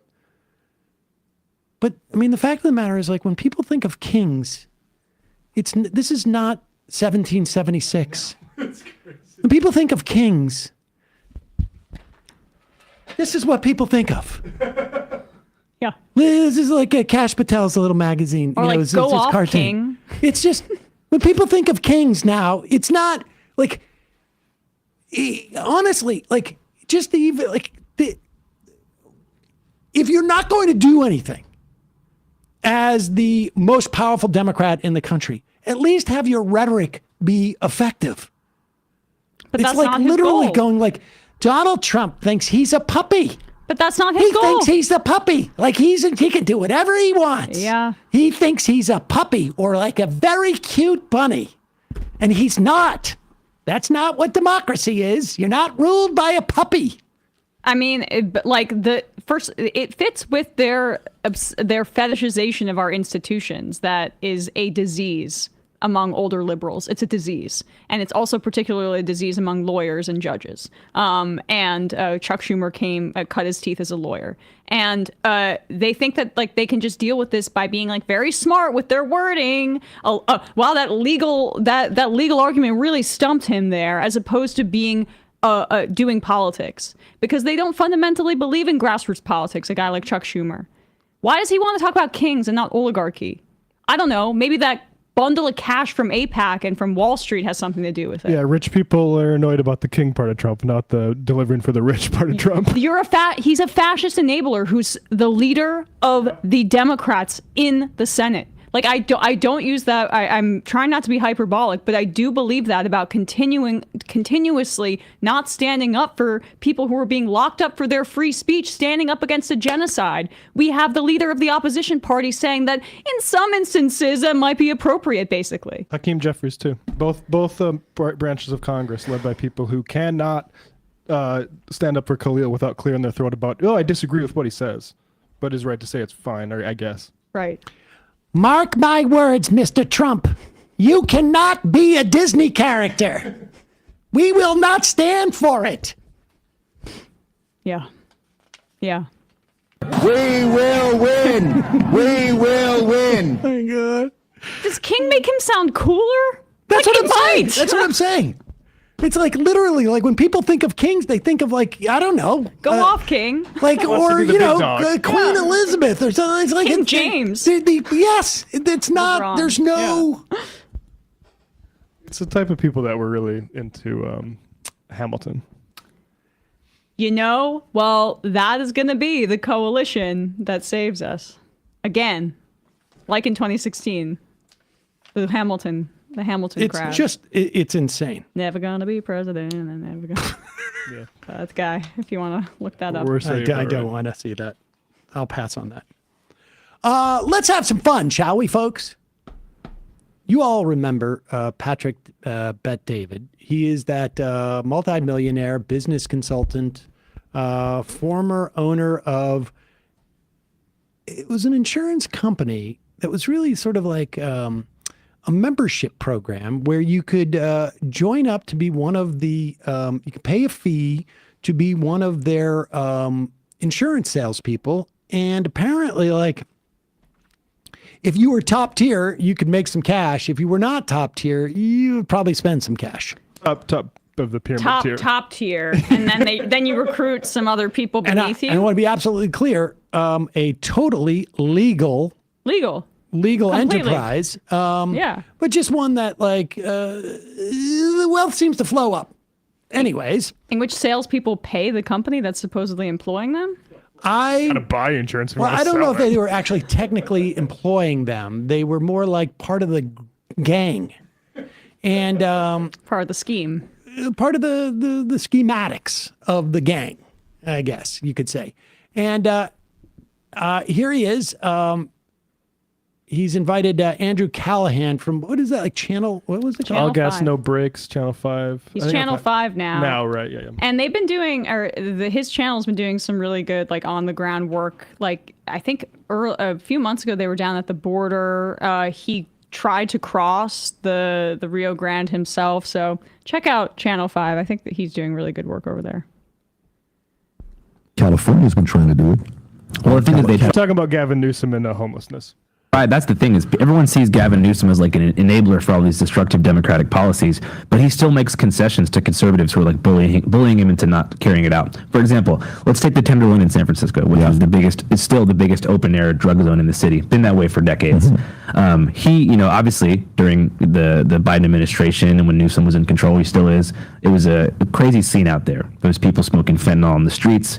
People defecating and sleeping in the streets. In San Francisco. Yeah, in this particular area. Is there a clip you want him to show? No, I think we can just overlay it or something. But I mean, in general, Governor Newsom was being kind of like shit on for letting that happen. But the reality is, and people on the ground know this, there was supposed to be a safe injection site that was 2 blocks long, 2 blocks wide, that was supposed to be maintained by the state and the city. So it made it so people wouldn't be able to use heroin, fentanyl, and meth on the streets. They would have to go to a controlled environment where the public and children and people who were living in that community wouldn't have to interact with them and they could have the access to the services they need.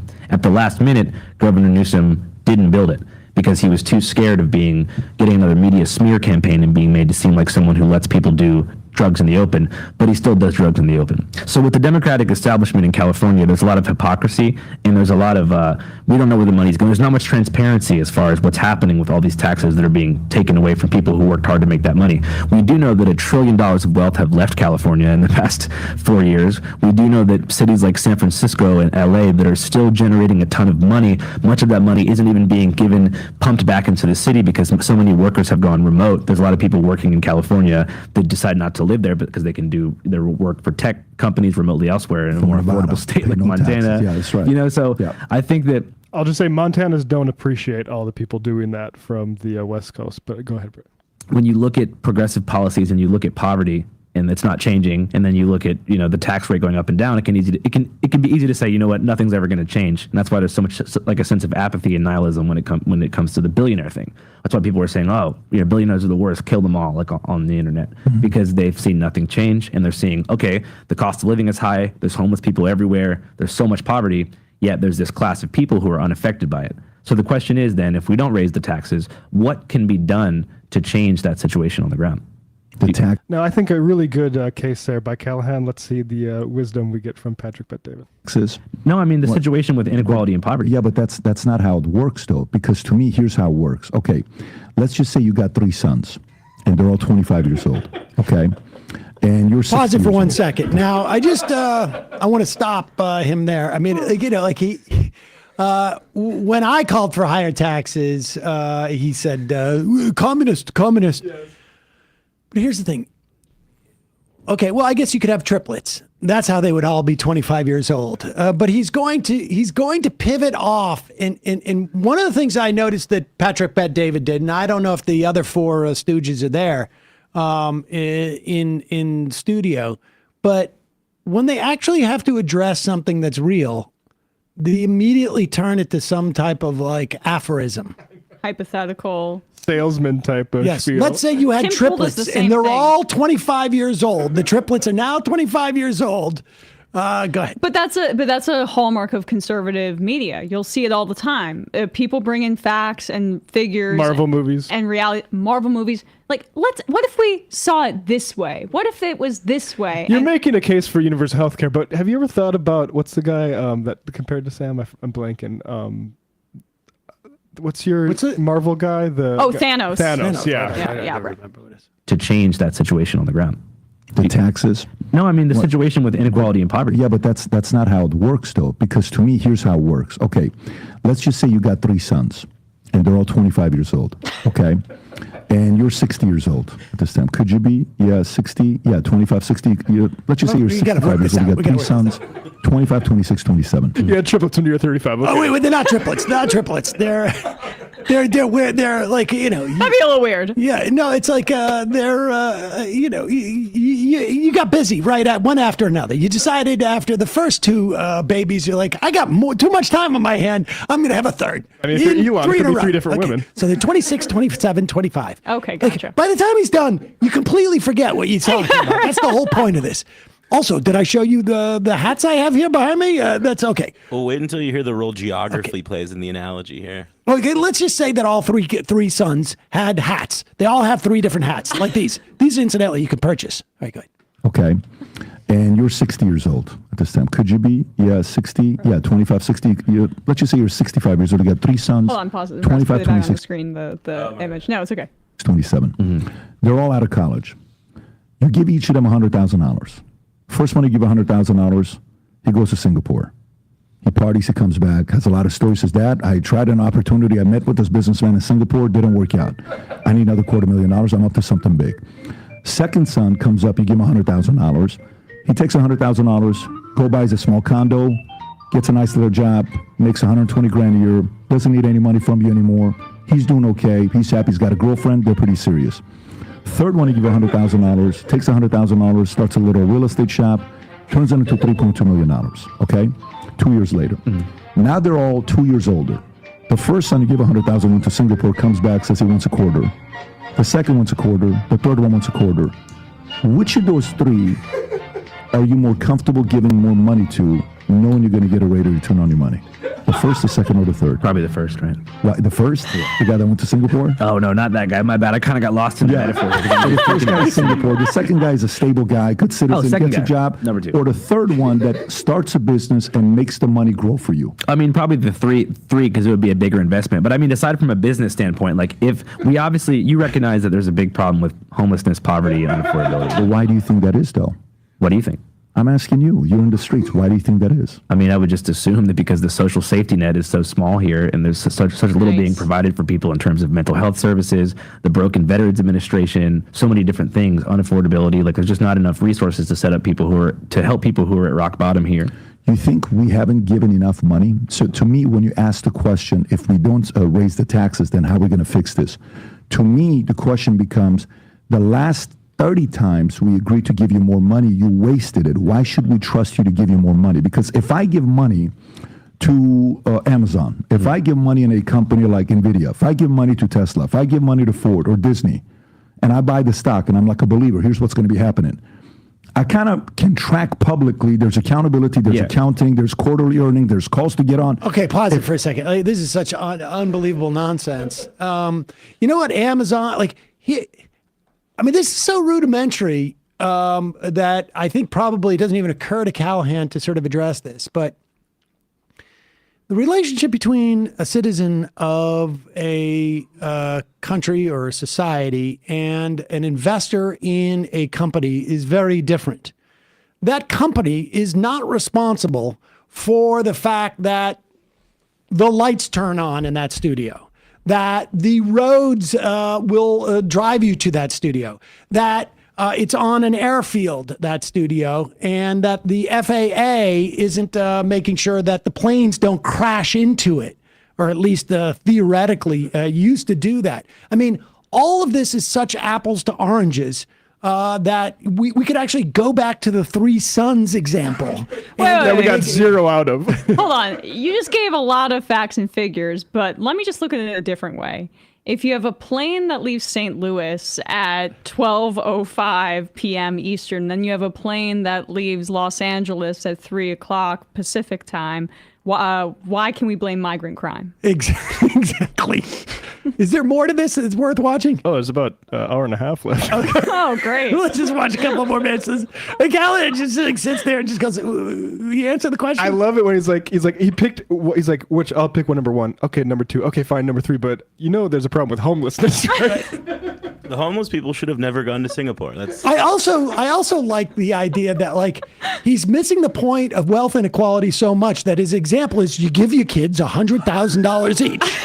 Okay, I mean like not your kids, your 3 sons. Your 3 sons, $100,000 Not each. girls. Now listen, Not women. I understand you're being a little bit chintzy, but that's because you want to see how they're doing with your money. Let's see what the ROI is. Incidentally, he lives in like a $25 million house. Before I was going on, I was like looking up stuff. You can find a picture of his house apparently on I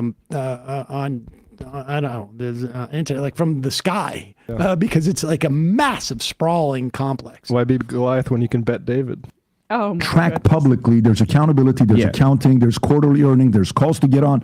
If I give more money to the government, what is the quarterly earnings? Yeah. Where's the accountability? No, I totally agree Where's with you. accounting? I agree with Why you am I that, giving money to that? There's no way logically one would give money to a company or a business that I don't get to see what you did with my money. There's no tracking to it. I agree. I do think that like we can both agree that like, throwing money at things doesn't always fix the problem. But you've been around for longer than me. Like if it's not funding programs to provide for people who are down and out, like what do we do? Because the problem is already here. Like it's not in theory. Like there's 100,000 people who are homeless in LA alone. And San Francisco combined. So it's like, what do we do? What's the solution? Do you have any like wisdom as to what you think would happen? Do you think long term you'll live in LA? You said earlier you're considering leaving, right? Well, that's the thing, as I love the landscape and the people of California so much. Where I live now, I'm an hour and a half from the beach, hour and a half from the Mojave Desert. Can drive to Vegas or Tijuana. Can get to the Bay. In Florida, kind of just in Florida. So would you see yourself living there long term? Because we're going to document this. Because we're going to come back when you come to Florida. Okay. Oh my God, he didn't answer the question. Yeah, I mean, this is just. I mean, this is the Wow. show. Understand, the show is a loss leader for his business consulting company, and so at the end of the day, he doesn't have to. This is not for people who are really terribly interested in any type of policy solutions. This is a total vibes show. But how do you watch that, even as a fan of his? I mean, especially after if you've seen Sam's appearance, and not see how he's changing the subject after he had this happened with the thing with the Social Security numbers, with your interview. This is why with they him. branch out and don't have like political people on as much as they used to. I think at one point they realized it's better. They had that actor on, I can't remember his name, The Day After Me, who Terrence Howard. Yeah, who set up He's become like a new conspiracy physics theorist. Oh my God, yes, he also developed a new physics apparently. So I think the other day he said that he would never kiss a man in a movie because he'd have to cut his lips off. So that's the kind of guys that they have on that. Incidentally, you wouldn't. I don't think that's incidentally, required. you don't have to cut your lips off to cut a It's an kiss old a man wives' in a tale. movie. That's exactly. And apparently they didn't bring in the. I wonder if I wonder how they decide not to bring in the rest of the crew. I wonder if they just did that for my sake when I was there. I take that as a compliment. Yeah. That's the other thing about this. They should bring in 2 other people next time I go down there. I would like it to be 6 of them. This was kind of like your appearance with Tim Pool, where Patrick was kind of taken aback by the sort of agreeableness of Andrew and was unable to sort of turn it into the sort of adversarial approach I think maybe you'd expect. Maybe it's good financial advice, though, is if you're struggling, you have 3 sons, and then you just have to invest wisely in those sons and have, meetings and check in with them. I like the one that went to Singapore that came back The with whole model of what's going to give you the best return on your money in terms of cash. That's what parenting's all about. That's not what. Well, granted, I would love to put my kids to work, frankly, but that's not what the purpose of government is. Like fundamentally, the purpose of government is not for you to make money. The purpose of government is to serve as many people as possible within your society. It is not a for-profit business.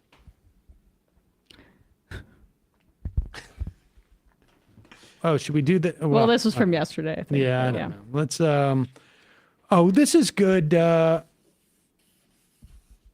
I mean, what is it? 9 with Ducey and Levitt. Let's see. Oh, you know what? Let's take some phone. Oh, shoot. All right, we got 15 minutes for phone calls. 646-257-3920. 646-257-3920. Oh, you think so? Yeah.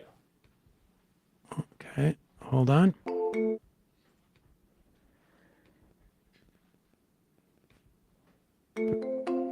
The phone lines are now open, folks. 646-257-3920 is the number. 646-257-3920. Calling from a 724 area code. Who's this? Where are you calling from? Hey, can you hear me? Yes, can you hear me? Oh, super cool. Long-time listener, first-time caller. Sam calling from Colorado. Sam from Colorado. What's on your mind? Question for you guys, probably more personal. At what do you guys have a line that the Trump admin has to cross before you ever consider leaving the country? I'm going down with the ship. Probably. Yeah, I mean, that's kind of where I'm at too, but like, I'm just kind of. Well, I suppose if like I got word that, if somebody, if my neighbor called me and said, hey, dude, there was some people here with guns looking for you. I mean, I suppose. But you have kids. It's a different calculation probably than someone like Matt or myself. You're saying it would be easier for me to justify leaving. Yes. So that I wouldn't have to deal with the kids. It would be sort of like a. Exactly. Like you'd take them. Like a. Just leave them behind. What's that guy's name who went to Tahiti? The artist. He's my shoot. I can't remember his name now. I'm drawing a blank. I don't have one. I don't have one. I mean, Okay. The late Barry Crimmins used to say about complaining. People would say to him about when Crimmins would criticize our foreign policy, they would say, if you have such a problem with America, why don't you just leave? And he goes, because I don't want to be subjected to their foreign policy. Gauguin. Thank you, Trump change. Can I chime in here? Gauguin, yeah. I think there's millions and millions of Americans who live in mixed immigration status families. And I personally know some people who are considering leaving for that reason because they're worried that their spouse or their children or their parents or their grandparents or someone might get scooped up in the immigration crackdown, and it just makes more sense for them to not have to deal with that and perhaps go live somewhere else. Oh, I know multiple people. Multiple. Appreciate the call. Yeah, for sure for them. I'm more on just the campus protester side of things. But yeah, thanks for taking my call. Left is best. Yeah. And let's go. If I was a student, I would try to transfer to a university in a different country, frankly. Or there's some that are being more, protective. They're we were tagging this. Somebody, Alex JS, said this on Twitter about Schumer, and it's a great point, kind of relevant. Notice how Schumer's only giving a full-throated defense of the elites, Harvard judges and law firms, but not a defense of the due process of migrants and students. 100%. And that's part of why this is even an open question, is because the opposition party isn't protecting these people. Yep. Calling from an 845 area code. Who's this? Where are you calling from? Is it me? Yes, it is. How's it going? Kyle calling from Poughkeepsie. Kyle from Poughkeepsie. First time, long time. I'm one of my favorite movies, serious French Connection, when and Gene Hackman passed away, when he asked, have you ever been to Poughkeepsie? I thought you were going to say the Poughkeepsie tapes, but go ahead. Go on, caller. Sorry. No, not a problem. Grandpa's just reminiscing. I am I am curious how much time you guys are planning on devoting to going over all of the wonderful accomplishments of Jerry Connolly's long tenure of the Oversight Committee. I got to be honest with you. I am trying to protect myself from saying things that I think are inappropriate and unnecessary in regards to Connolly. The guy has cancer. He should never have been elected to that position before, not because he had cancer, but because of a combination of his age and frankly, if the guy was 100% healthy, I don't think he would have been able to do a significantly better job. I agree. And I really do think that it'll be shocking if the Democratic caucus does not elect AOC to that position. That was going to be my serious follow-up. Is what Stephen Lynch is throwing his name into the pool, I guess. So is Jasmine Crockett. Jasmine Crockett. Which I guess I should correct myself from yesterday because I had thought she was just on the committee. But she's, I think, number 2. So she does have a claim to it. And AOC's not on the committee, right? And she's not anymore. That would be an obstacle, I think, to her getting back. And she's still considering whether or not she wants to seek it at all. I think she has broader ambitions. But I wish she would be it. I mean, it just sucks. Like it's hard to see them appointing him as anything more than just a way to block her, if that's the case.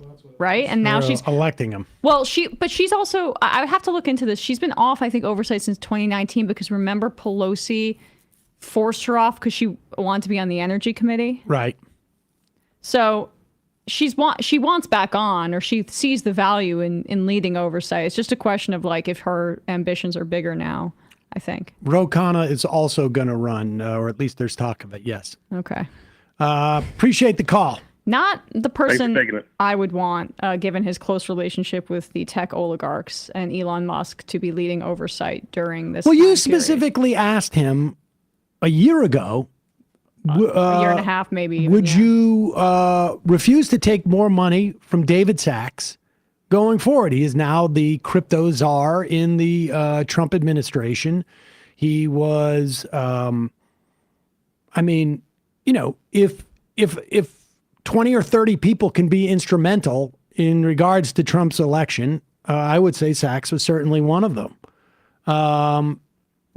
Certainly that crypto money and he said no. Helped lose the Senate in terms of going after Sherrod Brown. And there's a lot of opportunity. There's a lot of opportunity to say at any time, I'm not going to take that money. He told me no, so I respected his honesty. He said that he wasn't going to stop those fundraisers. And there's also the question of why he missed that vote about Elon Musk. He said he didn't know, but 2 other members of Congress off the record said that he did. Yeah, and Politico reported it, and he was doing the fake news thing. And it seems like there was also, additional comments that are very favorable to Musk. The fighting the tech oligarchs is probably one of the number one things that, if the Democrats get back into the majority after 26, that the House Oversight Chair is going to need to do. I don't want that person being Ro Khanna. Calling from an 805 area code. Who's this? Where are you calling from? Hi, is this me? Yes, it is you. Hi, I'm Sean. I'm originally from Southern California, but now live out in Western Mass. Sean in Western Mass. What's on your mind? First off, real quick, I just want to say McGovern is awesome. He is my rep out here, too. I quite appreciate him. And then somebody to look out for in the future in Massachusetts state politics is Lindsay Sabadosa. I'm not familiar with her, but McGovern... She represents Hampshire County, but she's very progressive. I think was like a Bernie surrogate during 2016. Great. But what I want to talk about, though, is 2 education policy stuff happening in Massachusetts real quick. So I'm a teacher. I teach music at elementary school, and there's 2 laws being proposed in the State House. One is in regards to raising base teacher pay to $70,000 a year in Massachusetts and for $65,000 for paraeducators. And then the other is a one to legalize the right to strike in the state, because we do not have that right as teachers in Massachusetts. Oh, I did not realize that. Yeah, it was passed in the 70s after like a series of teacher strikes as a way to discipline any public employees. So yeah, any public employee in Massachusetts, if you're unionized, cannot legally strike. And if any, like, it doesn't prevent teachers or other public employee sectors from striking, but if that were to say come up at the bargaining table, that immediately allows the the representatives for the company or administration you're working for to launch labor rights and like an investigation and put bargaining to impasse. Oh, interesting. Yeah, it's very messed up. And there's been a huge wave of like labor militancy in the Massachusetts Teachers Association Yeah. this past year. Well, there's been a history. Sure. I don't know that much about that, but I mean, years ago I interviewed Barbara Maldioni, which I think was like the beginning of, more social justice unionism in that union. Yeah. But they're pushing for it, and I encourage folks to call their state representatives if they're in Massachusetts. What's the name of the bill? Stand behind it. I think a right relative to employer pay, and that's one for raising pay, and the other is a right relative to protect families and the rights to strike. Yeah. All right, so just call your representative in Massachusetts and tell them you vote yes on raising teacher pay and a right to strike. Yeah, and then maybe if you're in other states and you're maybe a teacher who's unionized in other states, start pressing your union or other folks to take action about that, because we need to protect our asses in these coming years. Appreciate the call. Bingo Dango says, and I think I knew this, when Massachusetts teachers go on strike, they paid the daily fines via union funds raised by their dues. I think we covered a strike of teachers in Framingham, I want to say, or Newton. I feel like this was, 4 years ago, 3 years ago. And I seem to remember, yes, that they were having to pay fines. Calling from a 267 area code. Who's this? Where are you calling from? You, I believe, are going to be the final caller of the day. Is this me? It is you. And a good start to that. This is Luke from PA. Luke from PA. Long time. Oh, yeah. Long time, first time. I wanted to ask you guys about all the rumors swirling around AOC and her potential plans for 2028. If she is planning on running for president or like considering it, what does she have to do in the next couple years to, and like, how does she have to kind of position herself to like maximize her chances in 2028? Like, she's doing it right now. What do you guys think is the? Yeah, I know. But like, what's the? Like, I mean, 3 years is a long time, and yeah. She's really doing great right now. I guess I'm just asking, like, how does she continue that momentum? I would imagine, that she is thinking about this House chair seat and really probably asking around and seeing if she can get the votes. And if she can get the votes, it would be a great spot for her to fight against the administration with the potential, the likelihood of her being in the majority in 2026. And then, that's a year or in the lead up to that, that's her just being the lead, basically challenger of the Trump administration. She can call investigations. She can determine the tone, the scope of the investigations. If she's looking to run for Chuck Schumer's seat in 2028, right? And if she's looking to run for president, I mean, she's not going to be doing, particularly different things per se that you're going to see on a national level. It's just going to be, I think, like how much focus is going back into New York State. Will be the difference. I mean, I don't know if it'll be interesting. I don't know if you would, if you're gearing up for a presidential run, if you necessarily want to be tied to the chairmanship of that committee, which is going to be super busy. I don't know. I mean, I think here's my argument for what she's doing here and why I'm a fan of it. One, I think I've said this before, that she's done really good outside and inside game, including getting House Democrats to like her and on board with her, regardless across ideology. You even see, oddly, like, look up James Comer's quotes about AOC and how he likes working with her. It's just interesting that even Republicans say that despite her ideology. It's just kind of, I think, the kind of person she is. But I think she's leaving her options open, and it's either a Senate run or it's a presidential run. But no other presidential candidate has what she has here. Well, maybe Pritzker, because he could self-fund. But she has a fundraising apparatus that is part of how she's brought the rest of the caucus to heel. And I think she also fundamentally understands that, like, in this media environment that's so corroded, you have to be in the news and making news. And there's literally nobody that's better at that right now within the Democratic Party in terms of her visibility on social media. And it's reflected in her numbers and stuff like that. So speaking of that, she and Bernie are, I know that they pushed this out, but I haven't seen it as talked about as like her Western tour, but she's coming to PA this weekend with Bernie. And they're stopping in Bethlehem. I'm going to the one in Bethlehem, PA. Nice. And they're also stopping in Harrisburg. So if anybody in PA or surrounding states want to come out, be great to get big turnouts there. My old college neighborhood, I went to school in Easton, and it's a increasingly Latino area as well, which is also a demographic that she does better with. I'm more optimistic about her abilities to win in 2028 than others. I think her floor is very high with primary voters on name recognition alone.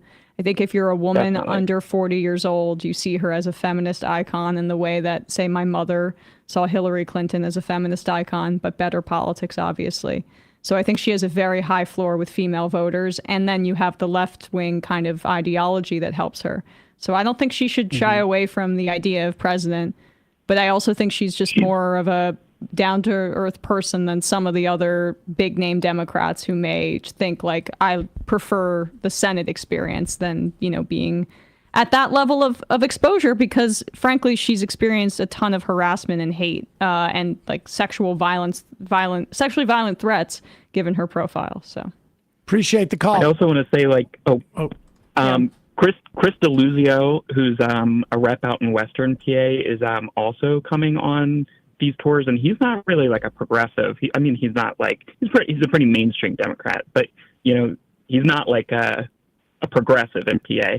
So it's kind of interesting that he's also going on these tours throughout PA with them. Yeah, I think that's consistent with what Emma's saying. I appreciate the call that she is, and she said, I think when she came on the program last, she said she's trying to forge relationships and find commonalities across the spectrum of congresspeople within the Democratic caucus. I think we mentioned Pat Ryan up in the 18th district, who hasn't been particularly good, although I haven't heard anything particularly problematic from him in terms of immigration, as of late. But I think when those type of things come up, they probably lay low. But on other issues, more economic populist issues, he's been pretty good. So I think, she's consciously trying to build those coalitions that will function in one instance and versus another. Well, it's the only way that you can sort of build power. But it's an extension of, I think, a little bit of what I've been trying to do with going on more shows. Like, I've been going on MSNBC. I also did Pod Save America. I'm doing other podcasts of, like, we can have some outreach to liberals, I think, because this is going to have to be a broad anti-fascist coalition. And they're mistrustful of the left for reasons that are based on silliness, maybe class interests, but also this vague sense that Bernie voters brought us Trump and that they don't vote for Democrats. That's the number one thing I think liberals get skittish about. So I see, which are false, by the way. Yeah, it's false. But you can basically come in and kind of, and I think AOC is doing that with other lawmakers, like being a team player makes them feel more comfortable with you, and people can disagree with that strategy, but I find it to be fruitful so far. It's also like you're providing votes when they need votes. You're providing funds when they need funds. That's within the context of the caucus, a lot of that stuff is transactional. Yeah, and I like building power. I think that she's doing that. So, Matt, I guess, says a year ago, my mother called AOC crazy and extreme like Trump, but from the left. Now she says more Democrats need to be like her. I think this tour is changing people's minds. I mean, so much of people, I'm. It's been a while since I've been on my blame the electorate hobby horse, but I have a feeling I'll probably get back on it relatively soon. If Cuomo wins, I'll be on that. But the fact of the matter is like negative polarization over a lot of people dictates their perspective on politics. Yep. We saw it within the context of immigration. We see it in the context of the FBI and the CIA and national security issues and Gaza to some extent. The Canadian elections. Yeah. I mean, this is what it is. And so, you as a politician, you could make a choice. Am I going to, am I going to do an art project or am I going to try and build power? That's basically it. Exactly. Meat and potatoes. Given the dramatic rise in American hostility toward China, would Matt Lick be willing to revisit the accusations of the so-called Uyghur genocide? From my own research on the Xinjiang region and how the CPC dealt with the U.S.-backed Wahhabist terrorism there, I have come to the conclusion that claims of genocide are very likely to be total bullshit, nor do I see any evidence of a cultural genocide either. And in fact, Uyghur culture is currently thriving in the region thanks to apps like Red Note. Westerners can now see it with their own eyes and contrast it with images from Gaza where a real genocide is actually occurring. I would say no, I'm not. I have a pretty wide view of genocide. I would recommend Bad Apanada. He's not someone who I always agree with, but he did a good view of the sort of work camps and that sort of stuff. And that sort of thing of controlling certain kinds of populations with cultural, like I haven't read the things you've read. I think that is a good view of that, just to name one. I think there is a lot of State Department bullshit about it. I think it's ludicrous that our foreign policy would make that such a big issue and then, like you say, go back and support a Holocaust. But genocide, I think, is something that has a pretty much wider than we're trained to sort of believe. That actually does apply to what the Chinese state does. I would say it's probably not as severe as our genocide of the Native Americans in the last century. Maybe, like you say, it's done with a little bit more softened edges and, they have like a recess or something like that. But there are issues, I think, with what China is doing there. Now, how you deal with that, it's not like go to war, which is what a lot of the people publicizing that sort of thing is. You'd have to have diplomacy, but it has to be diplomacy not for like how to get the cheapest goods and let American capitalists get a taste of the Chinese market expansion. It has to be done in a way that's for human rights and labor. Just Taylor, definitely don't call Derek Van Orden's Eau Claire staff at 715-831-9214 and tell them that he's an un-American piece of garbage for supporting this administration and co-sponsoring the No Rogue Rulings Act. 715-831-9214. All right, I'm going to read 10 of these, and we're going to go. Randy Gomberg. So if you buy a $20 item that's imported from China now, can a business not itemize and list the tariff that more than doubles that 20? John Kinmick. I can't watch Majority Report anymore after Matt just admitted he's a consumer. Good job, Matt. Sam from Ottawa. I missed my birthday episode last Thursday, being away on vacation. Shout out to Trump ruining my Vegas plans because going out east to the historic cities of Halifax and Charlottetown instead was probably a much better experience. Freedom Town. Is there a way that agencies or watchdogs can track how much firing and then having to rehire plus lawsuits has cost the U.S. due to Doge? I imagine somebody's trying to keep a tally on this, but I would imagine it's also a tough job. Bill V. Well, I was wrong about Polev and the apple. He's just a jerk. Apologies. Richard Spitt. Here's a list of the controversial topics that NIH scientists might not discuss at a speaking engagements without permission. COVID-19, vaccines, obesity, global health, environmental justice, open source data, federal policies, and dietary guidelines and economics. Also prohibited, discussion of diversity and equity and gender ideology, which is never defined, so who knows what that's supposed to mean. Oh, yeah, things are effed up. All right, 3 more. Aubrey. But Sam, if Schumer steps aside, who in Washington will defend Israel? And the final I am of the day, Mark Monkey. To quote Jack Nicholson, people who talk in metaphors can shampoo my crotch. I hadn't heard that one. Matt, Russ, Emma, great job today. Folks, see you tomorrow. It might take all the strength I got to get to where I want, but I know somehow I'm gonna get there. I wasn't looking when I just got caught between the truth and the lie bar. But finding out won't make me feel any better. Yeah, I know the clock is ticking, but the meds are gonna kick in, and my pilot light's shining bright. I guess somewhere the choice was made for the option where you don't get paid.